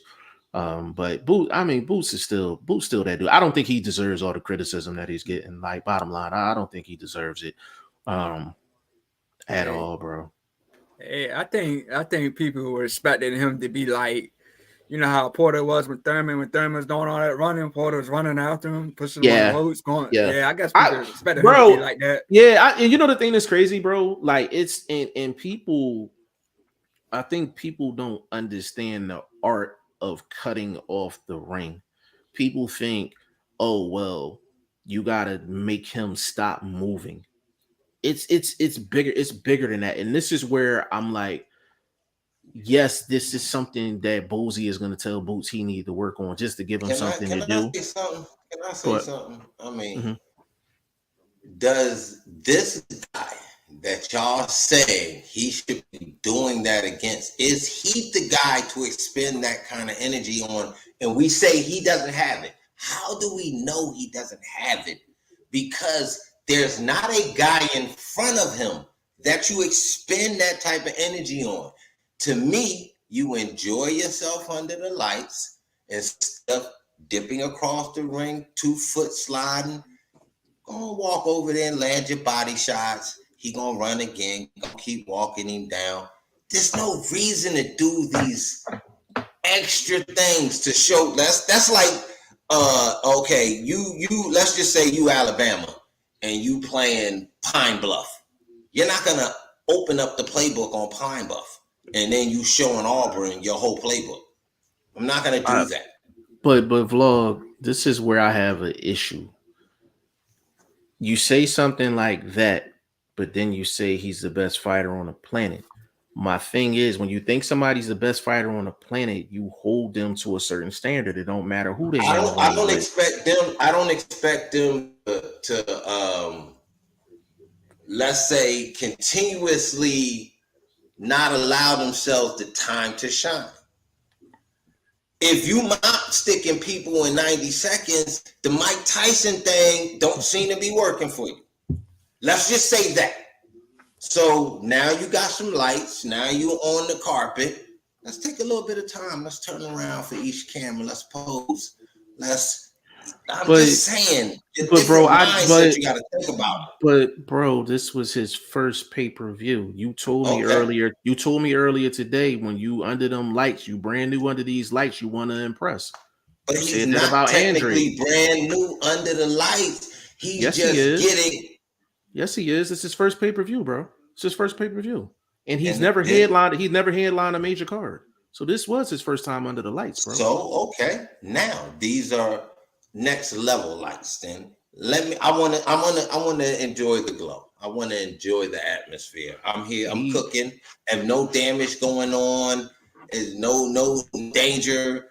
This dude obviously running. I'm not gonna chase a rabbit down. That I got rabbits in the refrigerator already. But that's just saying. That's all I'm saying. I understand your opinion. I guess my thing is, if you ask Boots the same question, he's not gonna give you the same answer you giving for him. Well, he's more humble than I would be for him. He's more humble. I can agree. I appreciate that. I can agree. You may be the biggest Boots fan I know. I'm gonna keep it all the way. I can explain everything that you showed me. There's a reason for what you're doing. Right. No. I know, bro. I've known you for years, and we've talked about hundreds of fighters. I've never seen you stamp a dude before they actually deserve to be stamped. I've never seen this from you. So I'm adjusting. It's Boots, baby. That's what I'm saying, bro. But this is the reason why Boots is getting the backlash that he's getting, because there's a lot of people that talk about Boots the way you do. You understand what I'm saying? And basically what happened yesterday didn't match the talk. You feel what I'm saying? For whatever reason. You know what I'm saying? At the end of the day, let me run through these comments real quick though, bro. Let me run through these real quick. 25 Ty said Hornbeat, Pac-Man. Yeah, we talked about that. Yeah, for sure. Cool Boy Boots is the best fighter on the planet. How can you say that with that kind of resume and non-accolades? Mikey Garcia was a 4-division champ. Horn did give Manny competitive work. You want to respond to that? Or you want me to keep it moving? What tells me that you're the best? See, you're waiting for a certain group of people to tell you who's the best. I tell myself who's the best. You understand? That's the difference between you and me and how I analyze what I see. And what I see tells me a dude that's 29-0. He came to the party, wasn't really trying to steal the show, so to speak. I'm going to go ahead and dance and, chit-chat and mingle and whoop-de-whoop. That's what it was for me. You look at it a different way. That's how you look at it. But I look at Boots and I see everybody else on the planet boxing, those with the limelight, those without the limelight. I watch all levels of boxing, and I'm telling you, this dude is the best dude walking. This is the best dude lacing them up. Ain't nobody in Spain, ain't nobody in Russia, but Turbiev nice, but he can't box like Mike can box. And punch. So for the people that's listening right now, this is like when you believe in your guy like this is what you get. Like, you know what I'm saying? Like, this is what you get at the end of the day. So anybody that's listening that's that might be a Bud fan or maybe a Spence fan, at the end of the day, yeah, that's cool. This is an eye test. This is an eye test for Vlog. Like, Vlog see the eye test and he like, yo, like, I think he's the best on the planet. You know what I'm saying? So this is what you're gonna get when you have this conversation between somebody that believes in Spence and somebody that believes in Boots. I just think it's going to be a competitive fight. I don't think be honest. I'm gonna keep it real. I don't think he fights either one. I don't think neither Because one of they them don't gets in want the to see ring that dude. with They know Boots. the turn up I, is different. When the yeah, I food, when the meal across you is a little different. Like if you used to eat burgers, you're not gonna get up for every burger somebody throw in front of you. Let's just yeah, say he been eating burgers, and these dudes now with T-bone sticks and lamb chops and whatever you want to say they are. Then he gonna well, get up for that meal. That's all I'm saying. yeah, I like everything about Boots says he could, be the best fighter on the planet. Everything leans that way. Um, I hope that Spence gives him an opportunity and or Bud gives him an opportunity, and we can get him under the premium lights, under the premium opponent, and make that happen. Unfortunately for Boots, I just don't see either one of them giving him a shot, which is a credit to Boots. It's a credit to Boots Okay. because it shows how good with how much of a threat they see him. You know what I'm saying? Go ahead, Lo. All I can say is them two dudes remind me of Donald and Duck. So they are the same dude. When you bring up they not gonna fight. So Well, they just put Spence would be the duck. Bud would be Donald. whatever, they the same dude. And it all comes out to they cartoon characters compared Uh, to, a well, real I'll say this though. superhero. I will say this, vlog. Um, I don't have a problem with it yet because these dudes are supposed to be fighting Spence and Bud. Now, if it doesn't happen and Spence doesn't see Boots, then we have an official duck. Official Can I duck. can I tell you the scenario? They'll bring Manny Pacquiao out of retirement and fight Spence before they let him get in there with Boots. They'll have him in there with Thurman on a back to back. They gonna do something because I can tell you which way your boy going. He waiting for the Stan Jonas Virgil situation. Then they gonna bring them on over to the little all prime black little situation that they got going on, which is smart. So, I mean, I get Stan Jonas making that move. He ain't getting that fight he went on that PBC platform. Smart. Maybe Batayev, he probably should make a move and do something to try to get his name in the mix again. So, again, man, it's some other little challenges out there, but none of them dudes is on Boots level. And the guys that have the titles, they ducking because now you got dude as an interim and a subliminal champion because these dudes is ducking, bro. So we know who the Well, best is. well, the thing about it, him and that's got lost in the shuffle too. Boots won the interim belt last night, which puts him, right in front of Spence's door. It puts him in front of Spence's door. So I will say this: if Spence fights Thurman, I got a problem with that. I They got a going problem with somewhere. that. I got a real problem with that because, like I said, Keith Thurman is ice cold in these streets. Keith Thurman has not done anything to deserve a shot. This is strictly Al Heyman telling Spence, "You got to fight Thurman." Like that's what it is. A And I'm fight like, he probably won it years ago. that's a fight he wanted years ago, and I'm gonna keep it a bean. And people don't put no criticism towards Al Heyman. If Bob Arum was to do some shit like that, he's crucified. Eddie Hearn does some shit like that, crucified. If Thurman doesn't deserve to fight, and Spence doesn't want to fight him, and Al says, Spence, you gotta fight Keith Thurman, I got a problem with that. I got a problem with that. I'm like, you got a guy in Jerron Boots Ennis that's the interim champion. He's going through the proper steps to get himself to basically mandatory status within the sanctioning body and the belt that Spence has for you to take on a Thurman. And Okay. you can't say that it's a voluntary because he hasn't had a Let, title defense in a couple years. So you can't say let it's me a ask you voluntary. this. Mhm. We know Al and them are about business, even though we say they hemorrhaging money, they still to a certain extent are business. Mhm. Which is a bigger fight? Is it Thurman or is it Boots? Boots. Since now y'all saying Boots ain't got no steam, it's a bunch of Now let's take the word hate. It's a bunch of guys that disagree with the performance. So now let's say he's steamless and his name ain't cooking. Is Thurman a bigger name currently based on No, his history? his name is that, like, Spence and Boots will be a bigger fight, because the thing is, even if people don't, whether they believe in Boots or they don't believe in Boots, they're gonna tune in. There's nobody that thinks that Keith Thurman hot right now. There ain't nobody on this planet that So thinks Keith Thurman can based beat on Boots Spence right now. having a certain crowd and a certain movement behind him, that just gonna make a big fight. Period. It's gonna make a big fight for him and Boots. Yeah. But even with him and Thurman, is it that would be the pull in the fight, huh?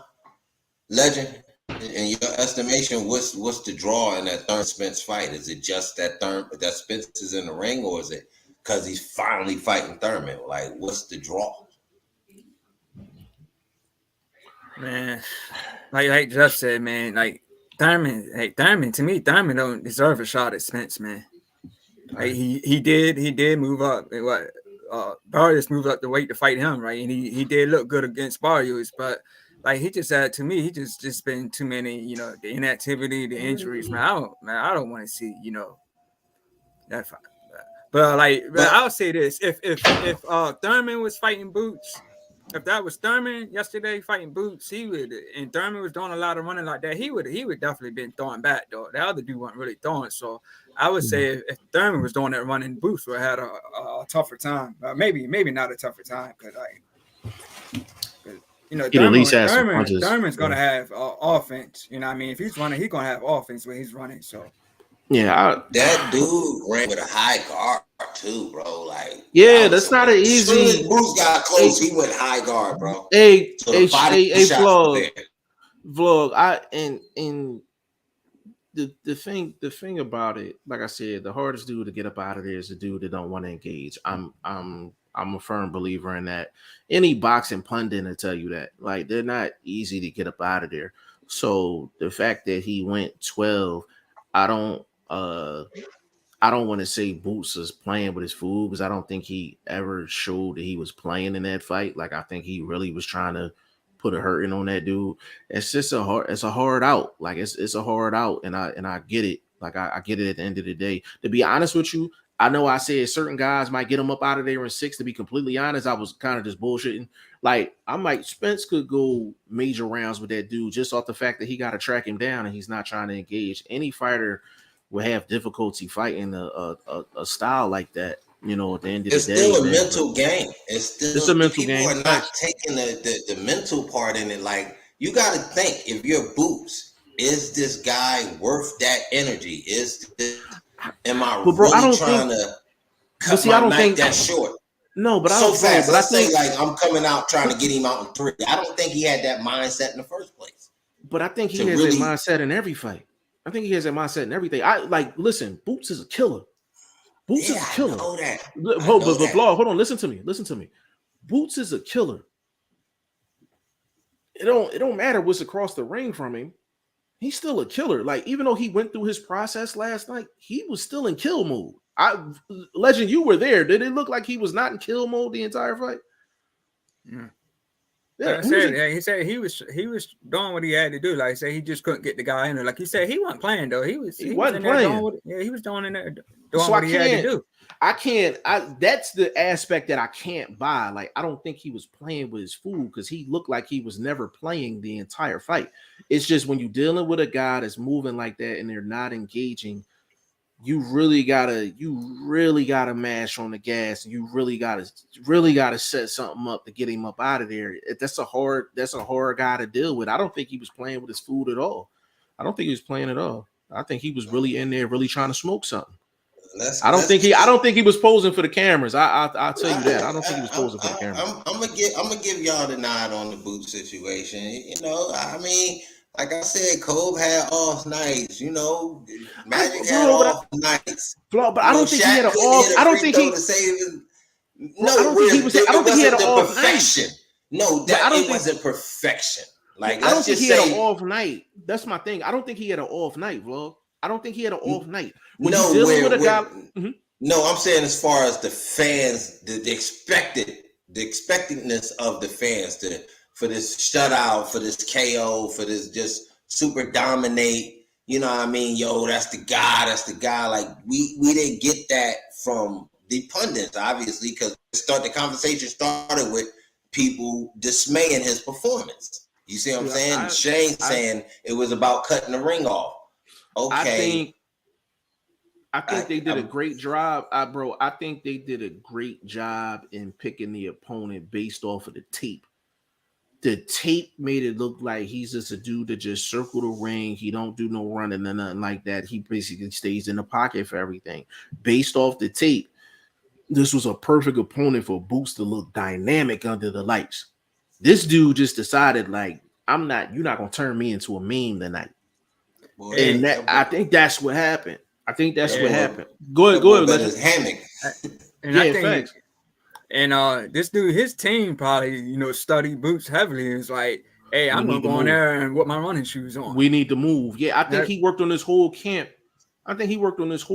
Just on movement. So people got to understand the game too. People got to understand boxing and what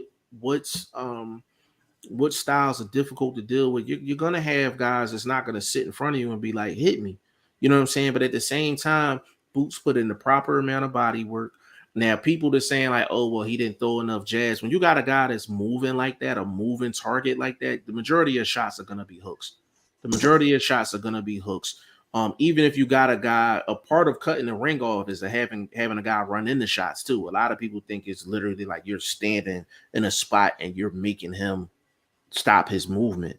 No, he could be circling to his right, you know what I'm saying? And you could throw a hook to have him run into a shot or throw a body shot to have him run into that shot. That's a part of cutting off the ring as well, setting traps and things like that.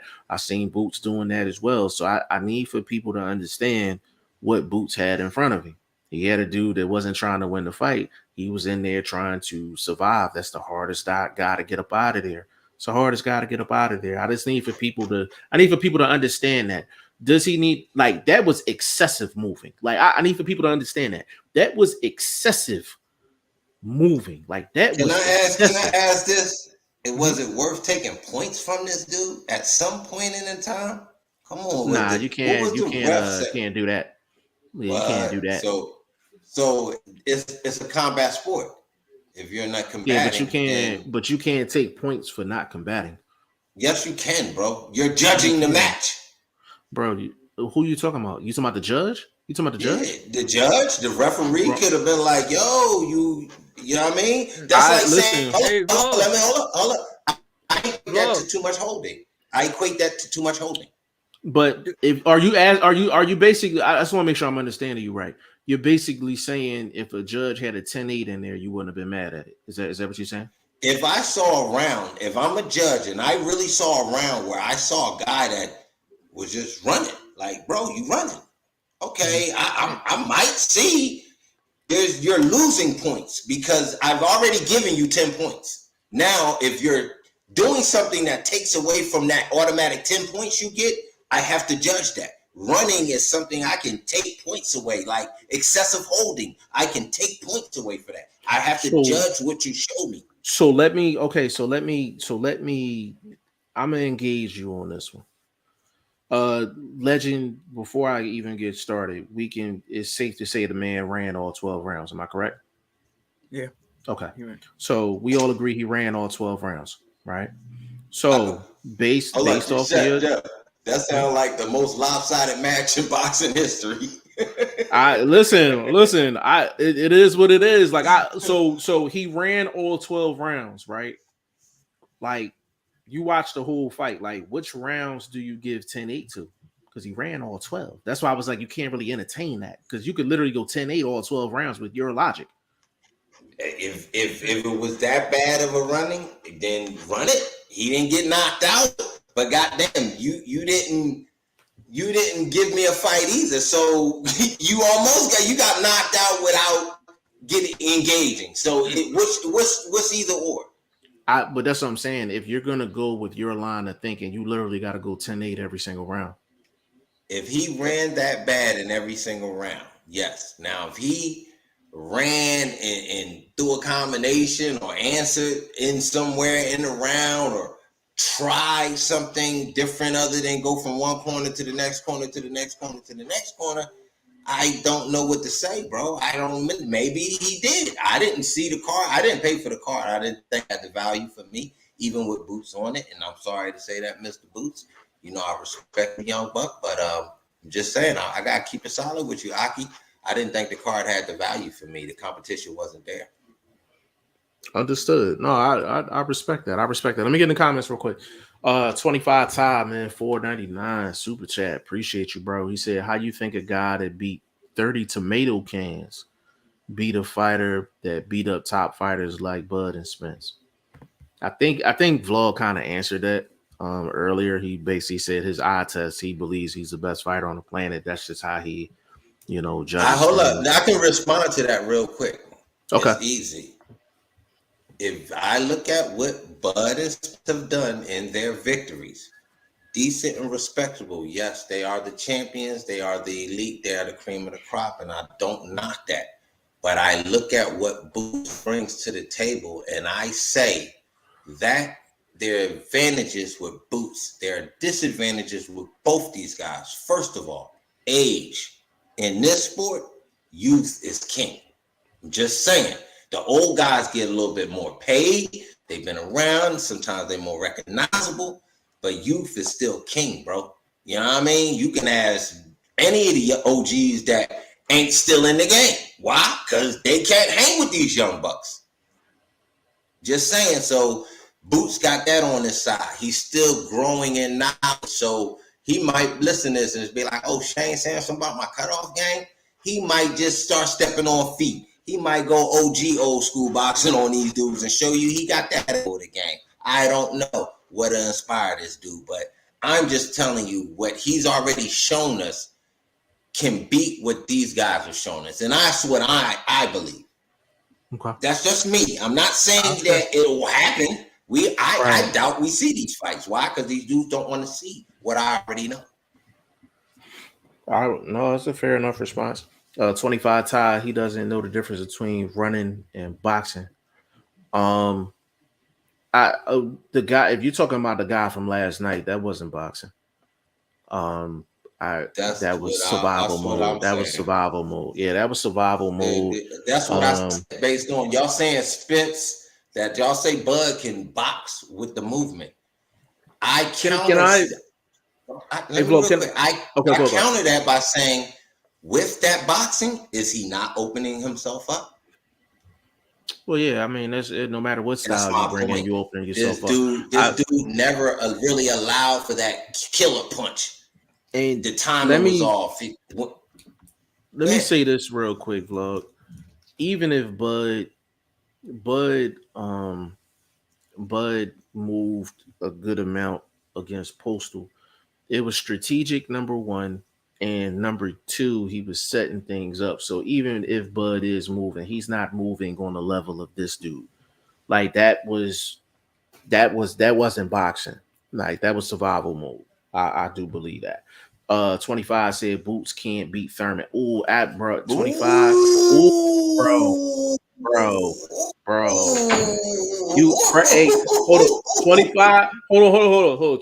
25. Listen, bro. I don't know if you're following us on Instagram or Facebook or Twitter.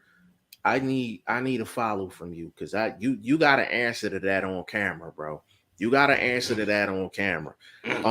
That might even be a timestamp. What is that? An hour, 58 minutes? That might be a timestamp. 25 times. Let me know if you're available because we're going to jump on tomorrow. You got to explain that on camera. You got to explain that on camera. Hold on. Now, I'm going to give you an out. Are you talking about prime Thurman or are you talking about Thurman right now? I'm going to give you an out. Answer that for me. Andre Southgate, time will tell with Boots for sure. It's easy to look good against lower opposition. The real test comes when you challenge the higher end of the competition. Andre Southgate, generally speaking, I agree 100%. We need for Spence or Bud to answer the door. Boots definitely knocking. We need for them to answer the door. He said, I think Spence will fight Boots eventually. See, I don't think so. Legend, do you think Spence is gonna fight Boots? I don't think so. I don't see it happen. I think Spence is trying to go for Thurman next, man. That's just me. What you think? He's good. Revisit Crawford negotiations or go with Thurman. That's just bro. These dudes do not want to see Boots, and their main argument is that he's not the draw.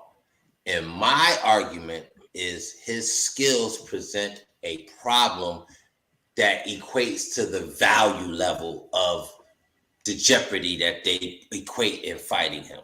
So they're using just a money argument. I'm adding the fact that with that money, there's also a set of skills behind it. Because if it's such an easy payday, you go ahead and take it like you did against any other bum that you fought as a champion. So, Vlog, let me add on to that too. The money aspect and all that's out the window when you reach mandatory status. That's my don't matter what now. It don't matter. So now we talk duck. Now we talking duck.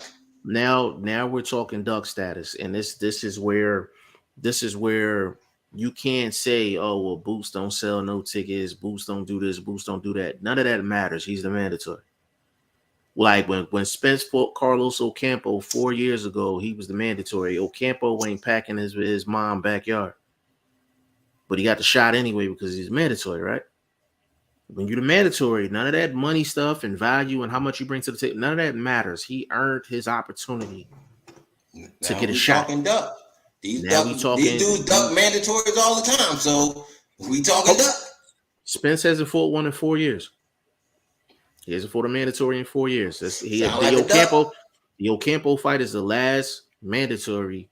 So you can't for the Spence fans. So you can't say you want, like, Spence shouldn't get a voluntary. He's been getting voluntaries for the past 4 years. Like, your mandatory's due. Like, it's up. It's due. It's been 4 years. And that's, I don't care if you're a Boots fan, Spence fan. That what I just said is a fact. Can I say this? Fact. None of the voluntary fights have actually been earned outside of Porter. Well, that's why they're voluntary. That's why. No, I'm just saying. No, I'm talking about even earned by the opponent to get a look from a Spence. I would say they're not bad fighters. Danny Garcia not a bad fighter. Ugas not a bad fighter. I just don't think they had the steam, the pay-per-view to be like, yo, okay, I can't wait to see that. You know what I'm saying? Nor did they have the skills to beat Spence at the time. The thing is. But the thing about Ugas and Porter, they were both unifications. It's the Danny fight that I would highlight. It's the Danny fight that I would highlight. That, but I still looked at like Ugas was a valid situation because Ugas is not. That was, I don't know if that was a real belt. Was that a real belt that Manny Pacquiao had? Like, did they really have him as a? I don't recognize. Yeah, because he beat Thurman for it. He beat Thurman for it. That was a legit belt. Bro. Okay, that's a legit belt. It was a legit belt. He beat Thurman for that. Legit. Okay. But that's the thing though. I can unification trumps mandatory. Right. Yeah, it was a legit belt. Legit belt for sure. It's the Danny fight. It's the fights like Danny where it's just like, okay, like the Mikey Garcia fight. Yeah, and that was a money grab. Yeah, understood. Yeah. I'm with you, bro. I'm with you. 25 Ty said you look like the opposition you're fighting when you fight bums and don't knock them out. You look bad. I'll say this, bro. Let me cook on that real quick. Okay. So it's generally there are cases like that. It's hard to say that when you 12-0 a guy. Like clear 12-0 is hard. So I don't know if that comment was specifically for Boots from yesterday, but when you 12-0 a guy and there's not even from 1 to 12, you can't scratch your head and be like, damn, did Boots really win that? Like, you can't even say that.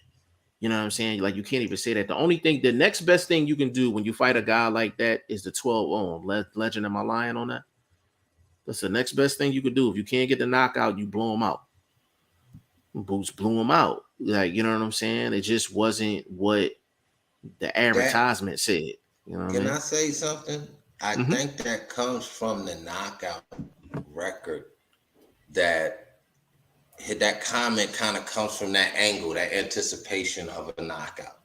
And again, that's like going fishing and none of the fish bite. That don't mean you ain't went fishing. You still went fishing. Right. Just you never got no bites. Agreed. Boots went to go for a knockout. The dude didn't cooperate. It's kind of hard to knock him out, bro. Yo, let me say this real quick about vlog, yo. Like, and this for anybody that's new to the channel that's not used to vlog. You gotta listen to vlog all the way through. Because if you just listen to an initial comment, you're gonna automatically think something. But you have to let vlog cook. You gotta let him cook. I've been talking with this dude about boxing for years, and it's been a development process with him. Like when we first started the podcast, me and Vlog used to go at it all the time. Like we still go at it, but I've learned over the course of time, like you have to let him cook at the end of the day, because he's gonna drop something on you that's gonna make you forget about why y'all was going back and forth to begin with. So that's credit to Vlog, but that's the disclaimer for all my new folks, the 25 ties and the cool boys and stuff like that. You know what I'm saying? Like you come up in here, we're gonna have a long conversation about boxing for sure. Yeah, we may not hit on everything. Yeah, we can agree to disagree. Everything is with respect. There's no disrespect. Absolutely. I analyze what Todd just said with 25 as I kind of think he was looking at the fight from that KO perspective. Like, yo, just that guy. Like, where's my knockout?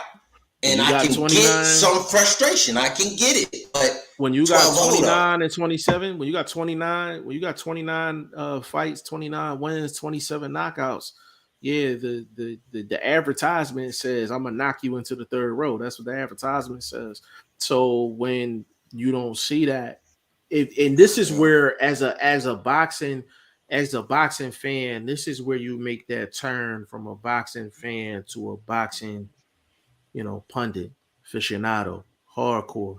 As a hardcore, you understand, like, okay, like he didn't get his guy up out of there, but he did blow him out by 30. Like in basketball terms, he did blow him out by 30, 35. You know what I'm saying? He may not have got that crazy alley-oop dunk or that crossover that made him fall, but yeah, like he did blow him out by 30, 35. Like, so that's where I'm not seeing enough of that with people. But Todd, the 25 Todd, I do hear what you're saying though. Like I understand where your energy is coming from. Like I don't want you to think we don't understand. We definitely do. He said boxer beats puncher. Not in all cases. Not in all cases.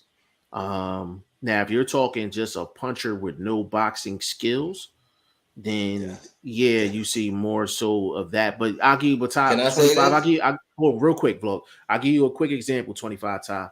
Take a guy like Vernon Forrest, one of the best pure boxers you'll ever see. Ricardo Mayorga beat him twice. He can't box a lick. You understand what I'm saying? He can't box a lick. So there are cases where the puncher does beat the boxer. You know what I mean? I gotta say this. That might have been a bad analogy because we know Ricardo and what's the other boy that fought Mosley?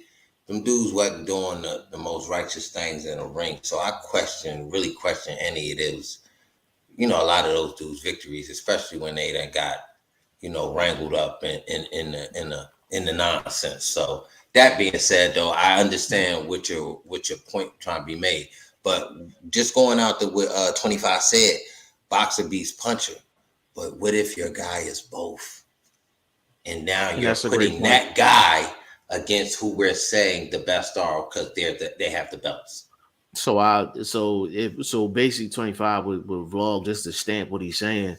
If that puncher has boxing skills and that boxer don't have no pop, that boxer puncher is probably going to beat that boxer with no pop.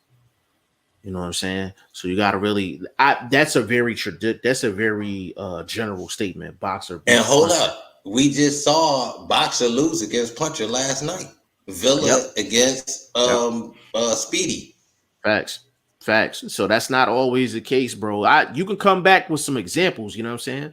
Cool boy, he says, since you are from Philly, I got a question. It feels like for such a prestigious boxing city, they don't put on many big fight cards. Is it because NYC is close by, so they just bring them to the Garden? I Let can me say, definitely answer. I'll vlog go, but I can definitely answer that question. I've been there before that nigga was there. Motherfuckers don't support within like that. You might get a little something going in your particular set, your neighborhood, right around the way. Everybody know who you is, blah, blah, blah. But to really get cats from Southwest to come really be that hardcore supporter, it don't really work like that in the city. You know what I mean? It's more neighborhood-based support that you get, and you're not filling arenas with neighborhood support. So it's just the way the city built. You know what I mean? Everybody love everybody that's from Philly, but it just don't work like that inside the city. Yeah, cool boy to piggyback off of that. And I don't disagree with anything Vlog said. Um, Philly is cool, but New York is the mecca for a lot of different reasons, and business and money is two of the main reasons. You know what I'm saying? So you just from a business aspect, you're just gonna make more money in New York than you are in Philly. Now, the reason why um Philly don't put on the big fight cars is because that has been established over the past 20, 30 years. Even when B Hop was doing his thing, B Hop never had a hometown fight. He never had Went to a AC. hometown fight. He went to Atlantic City because it was more money in Atlantic City.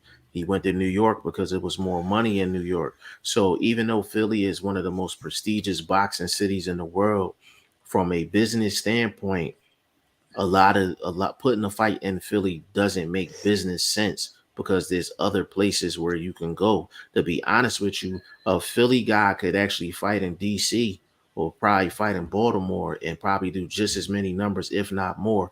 And on top of that, bro, Philly fans are some of the most fickle fans that you're gonna find when it comes down to boxing.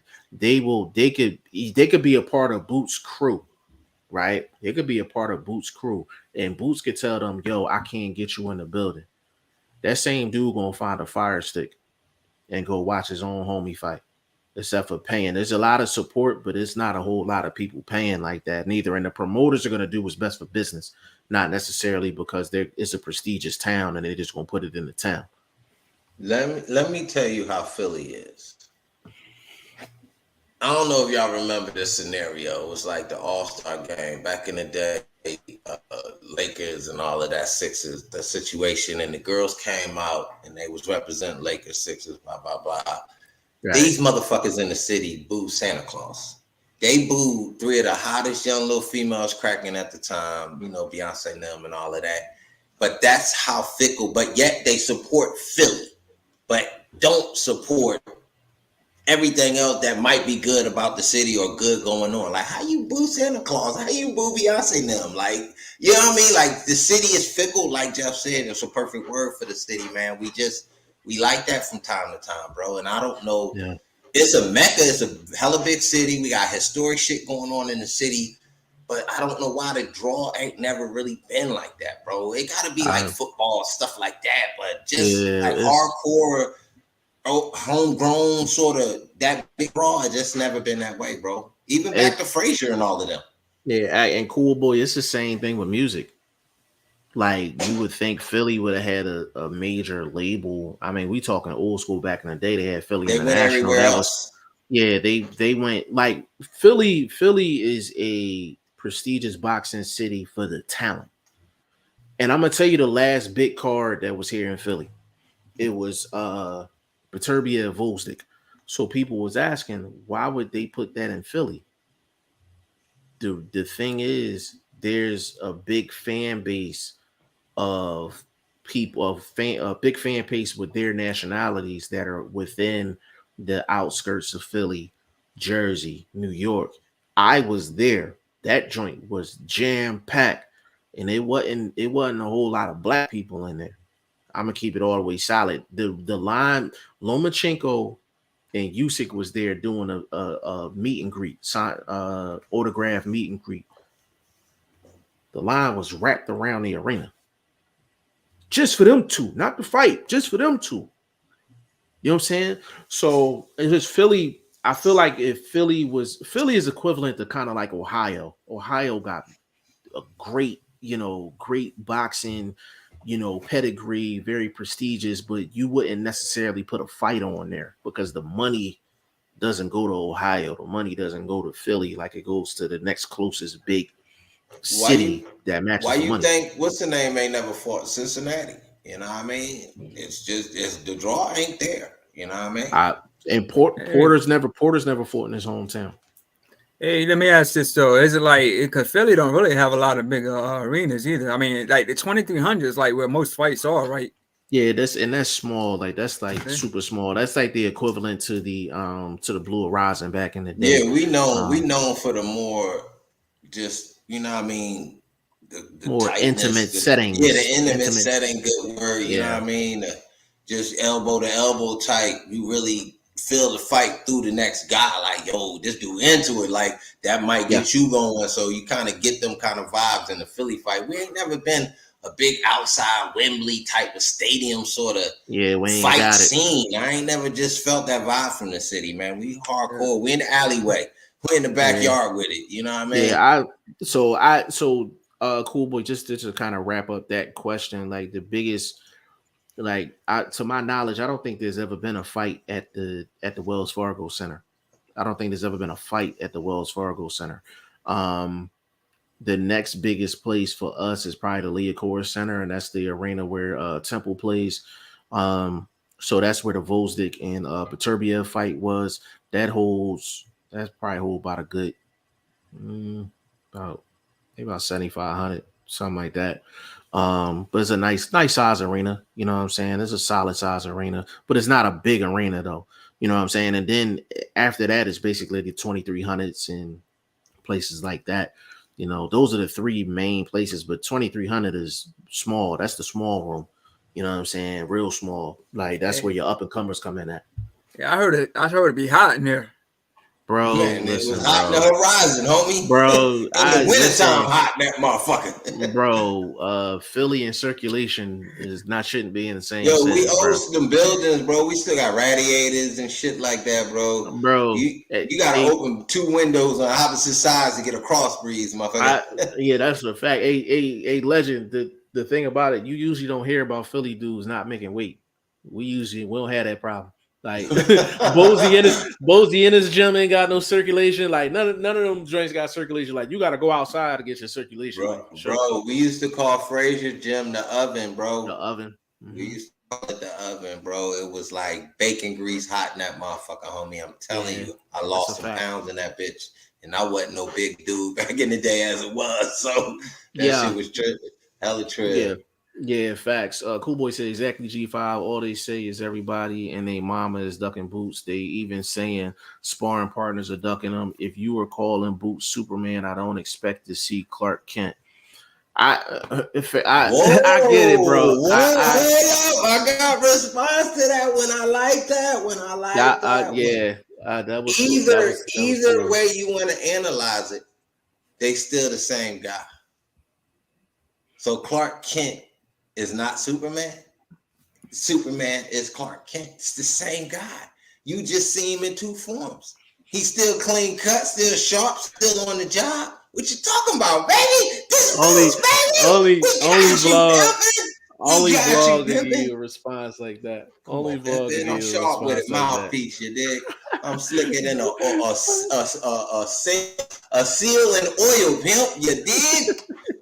I got you on that one though. You gotta admit, I got you on that one. Still Oh the same guy. man. Brennan Smith, man, big shout out to you, bro. He said I think Tank looked good. Tank, Let's I chop know real we quick didn't. because I gotta get up out of here. Okay, all right, we can wrap this thing up. Let me run through these last two. Cool boy, Alabama was spoke Pine Bluff 66-0. That's funny. 25 said Boots is my guy, and I'm from Philly, y'all. Crazy saying Boots is just going to be the guy that just beat Danny, Porter, Ugas, Mikey, and Brooke. Hey, At 25, I figured you was from this city, bro. I don't know if you following us, but you need to follow all three of us. You need to follow all three of us so we can set something up. I like those names. But you compare those names to Boots. That's a tomato can of tuna, and maybe old thing of that beefy stew that you used to get every blue moon, and it ain't real beef. That's what that name, that list was, comparing that. What was that? Milestone? Is that what they used to call it? Like milestone? Yeah. Brendan Man, Smith said, "I think this is a good win for Tank. It was solid. We'll get into that more tomorrow." He said, "I'm the biggest Tank fan I know." Listen, I like Tank too. Tank has shown a lot of boxing craft his last couple of fights. Power guys ain't supposed to have I didn't see the craft. craft last night, bro. I just saw consistency.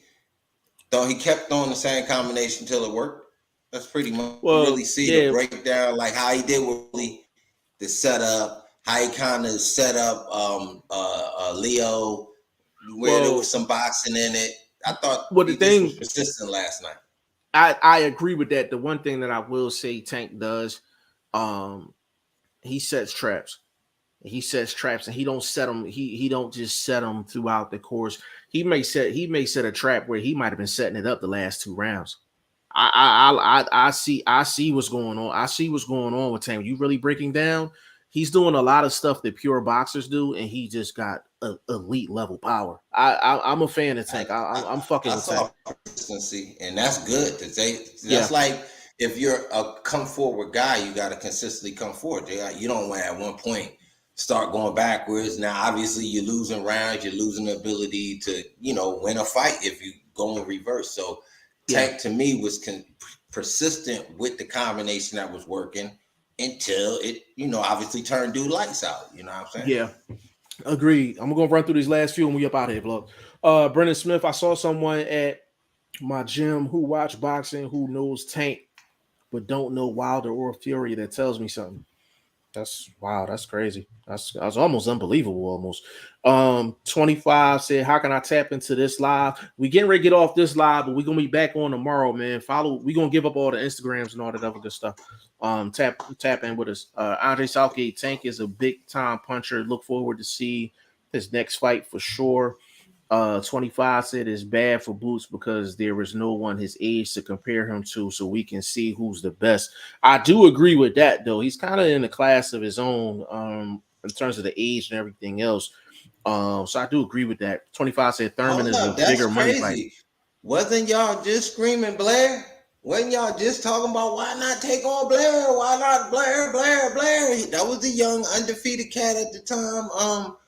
What happened? That was cupcake talk, bro. That was gibberish, bro. Like, come on, bro. But this is why that comment is facts, because nobody, even when people were saying, yeah, you should fight Blair, only people that were saying for him to fight Blair was because he was talking shit. It wasn't because he was on Boots level or he would be competitive. It was because he was talking shit. I mean, that's Vlog. You come on, bro. You know that, bro. Come on, bro. I'm just saying. I thought somebody y'all mentioned that. Y'all mentioned it as if he was on that level. Like, oh yeah, consider that guy. Nobody as if he's on your level. He's undefeated at the time. He was. So nobody was saying Blair Cobbs was on Boots level. It was simply he was talking shit. So give him what he want. That's it.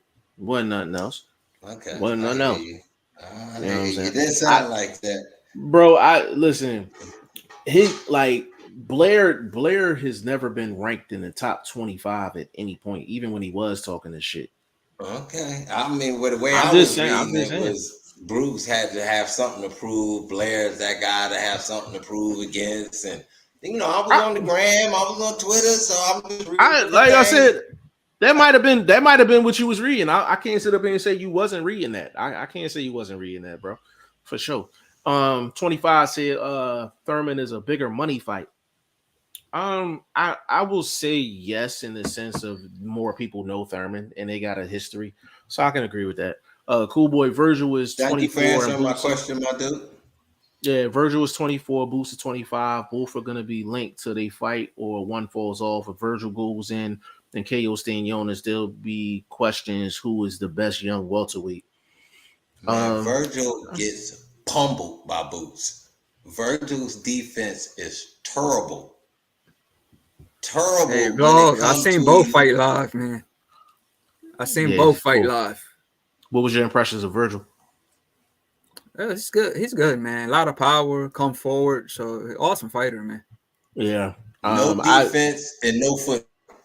That guard can work if you're moving, because it's just going to be that much harder for somebody like a Boots to land. If you're moving with a high guard the way that dude was doing yesterday, yeah, it's going to be that much harder. The body will be there at times, and Boots going to look sharp. He going to, stay consistent, whoop-de-whoop. But the spectacularness may not be there. Virgil is a little different because he wants to be offensive behind that high guard, going to open himself up, going to sleep. Easy. Cakewalk. I hope it happens. Mark Nash in the building, man. What up, fam? Big shout out to you, King. 25. He said he didn't run. Um, I hope you ain't talking about the guy from last night because he definitely ran. No disrespect, but BFV don't know shit about boxing. Yo, hold on, 25. We gotta get you on camera, bro. You on the planet, man, Playboy. I was doing it in the city before you was even walking around that city, Playboy. Let's not do that. Let's not do that. You could disagree with what I'm saying, but I mean, I don't know what I'm talking about. I could do this shit physically right now, and I'm 51, homie. So don't do that. I'm verified, babe. Playboy, don't do that. I done left blood in the streets. Playboy, don't do that. We gonna leave it. We gonna leave it. We track it up here. We gonna leave that over there. Don't do that. Come on now. My guy stay ready in the building. My guy stay ready in the building. What's going on? Certified, Playboy. Verified. Stay ready. What's going on, Playboy? 25 say y'all acting like Gary Russell's little brother didn't beat Boots in the amateurs, and he hasn't fought a pressure fighter since then. I'm really hesitant about the amateur stuff because I'm like amateur and pros are two completely different things. So I'll hold off my thoughts on that. The amateurs don't translate to the pros. Gary Russell's little brother grown into Boots, and can Gary Russell's little brother grow into another weight class and be as dominant? I don't see the upside in any one of Gary Russell's little brothers, or Gary Russell for that matter. So bringing up the Russell family at this particular time might not be a good look, my player. I will say this though. 15 years ago. I will say this though. If he fought Gary Russell right now, that would be the best opponent on Boots' resume. I will say that. But Gary Russell at 140, so he ain't got the weight to deal with Boots. I understand that, but it still would be Boots' best opponent. No, by name wise, yeah. By name wise, only for family recognition and name wise, that's it. That's it. But is there a person on Boots' resume that would be better than a Gary Russell one? It don't matter. None of them are better than Boots. So I understand that. No names. I said the best. I give you that name wise. Yeah, I give you name wise. I give you all that competition. I give you all that. But it don't matter if you're not gonna win. No, I understand. I'm saying in terms of resume, would that be the best name on his resume? That's all I was asking, bro. I ain't trying to argue with you at the end of the show. Delorme, I respect Delorme. I respect him too. I respect his resume. I respect what Russell has done so far at 140. You know what I mean? Nice. It's okay. It's a couple guys that you still got to see, but none of them dudes are Boots. Nunez, none of them dudes at 140 are Boots. Listen, I'm with you. I'm with you. And even Russell at this time in the game is not the sharpest 140 dude. He's strong. That's decent. He not fast. Yeah, he got a lot of. Not defensively sound. He's just strong. He's a young bull, and that's a good game to have in boxing. That's his game. Understood. Boots' game is diversified, like a portfolio. It's supposed to be diversified, different levels to it. Yeah, 25 said no fighter from Philly has bring out more people than Brian Jennings. And see, now I know you from Philly, bro. This is how I know you from Philly. The reason why you say that is because when Brian Jennings had his major fights, he had buses. He had buses of fans from Philly travel out to New York or wherever he was going to his fight. So I'm pretty sure that's probably what you're referring to. My guy C, Clarence McLean in the building said, yo, big shout out to you, bro. Cool Boy said, yo, cooking, man. Great boxing talk, fellas. Yeah, just make sure you dropping in with us, bro. Follow us on social media and all that. Cool Boy said I subbed up and hope to see y'all more. Yeah, for sure. Andre Southgate for sure. 25 that y'all know Tank was KO sparring 2 weeks ago. Are you saying that he got KO'd sparring or did he KO somebody sparring? we'll get in. We'll get into that. Cool Boy said, "Y'all got me dying." I listen. It was a. We gonna wrap this up now. It was a lot of new people in here, man. Like for the people that see us rocking the way we rocking, just for the record, and it's not tooting like my own horn or Vlog's horn or Legends horn or Shane's. Like this is a typical day at the office. Like this is what we do. Like this is what Legend does on his podcast. Um, this is what we do on this podcast. Like just this is what we do. Like period. So this is to be expected on a regular. You understand what I'm saying? 25 said he got killed. I don't doubt it. I Now, don't doubt it. when he say that, at that time he was having some personal issues too. And we be acting like boxing done had no mental value, bro. If your mind somewhere else, you subject to something like that in sparring or in a fight. In 25, in 25, I know the story behind what happened with the chick. Like when I say I know the whole story, like I know the whole story. I don't know the story. I'm just going off experience and knowing. Since I don't know nothing about boxing, I can tell you that 25. If your mind's not there, you could get KO'd. Regardless of your physical skills, if your mind is not there, you're subject to get KO. It was a lot. It was. I'll tell both y'all off camera what happened, but yeah, it was a dicey situation, like for sure. But we're gonna close it out right there. Man, this was a good one, man. 2.5 strong, man. Definitely a couple of timestamps and things of that nature. But Legend, give them your social media, your podcast information, all that, good brother. Yeah, I'm on Instagram, the Legend 3347, TikTok, same, the Legend 3347, Facebook, Todd Finney, podcast, and this corner, man. Put the card on the screen. Yeah, bam. There you go. If you see him in the streets, he gonna give you one of those, and there's a barcode in the back. Scan that, John, take you right to all the social medias and all that. That's a good look. You know what I'm saying? For sure. Vlog, give me your social media and all that, good brother. Man, I'm on the gram, you know what I mean? Boxing user number 1 STVLOG, and up on Twitter, man. I'm at just boxing vlog on Twitter. So and I'll be tweeting, and I'm gonna get back in the game heavy, more active, since my guy been throwing these lives up a little bit more regular on my time stamp. You know how it is with the time situation. Yeah, for sure, man, for sure. You can follow Shane at I_M Shane, the number 1 on Instagram. And that's all he has. We trying to get him to venture out, but I don't think that's gonna happen. Y'all can follow me all over the place, man. Facebook, Instagram, Twitter, and new TikTok. Everything is G5 Jeff TV. Definitely follow me, follow Legend, follow Boxing First Vlog. So 25 Ty Bone. Definitely follow us. We can set that up to get you on the show. Cool Boy, same thing. And that offer goes for pretty much everybody. You know what I'm saying? If you want to jump on, let us know in advance. You can hit me up. You can hit Legend up. You can hit Vlog up. You can hit any of us up. It don't have to necessarily be me. If you hit any of them up, they gonna get it to me. Like, yo, this person want to jump on. Boom, boom, boom, boom, boom. You know, let's make it happen. You know what I'm saying? So, how you think Legend got on? He just, you know what I'm saying? He said, I want some new company, man. You know what I'm saying?